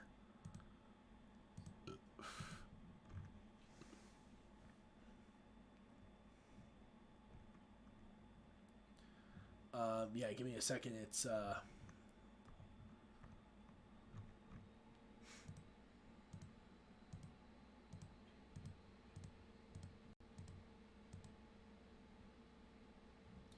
here it is.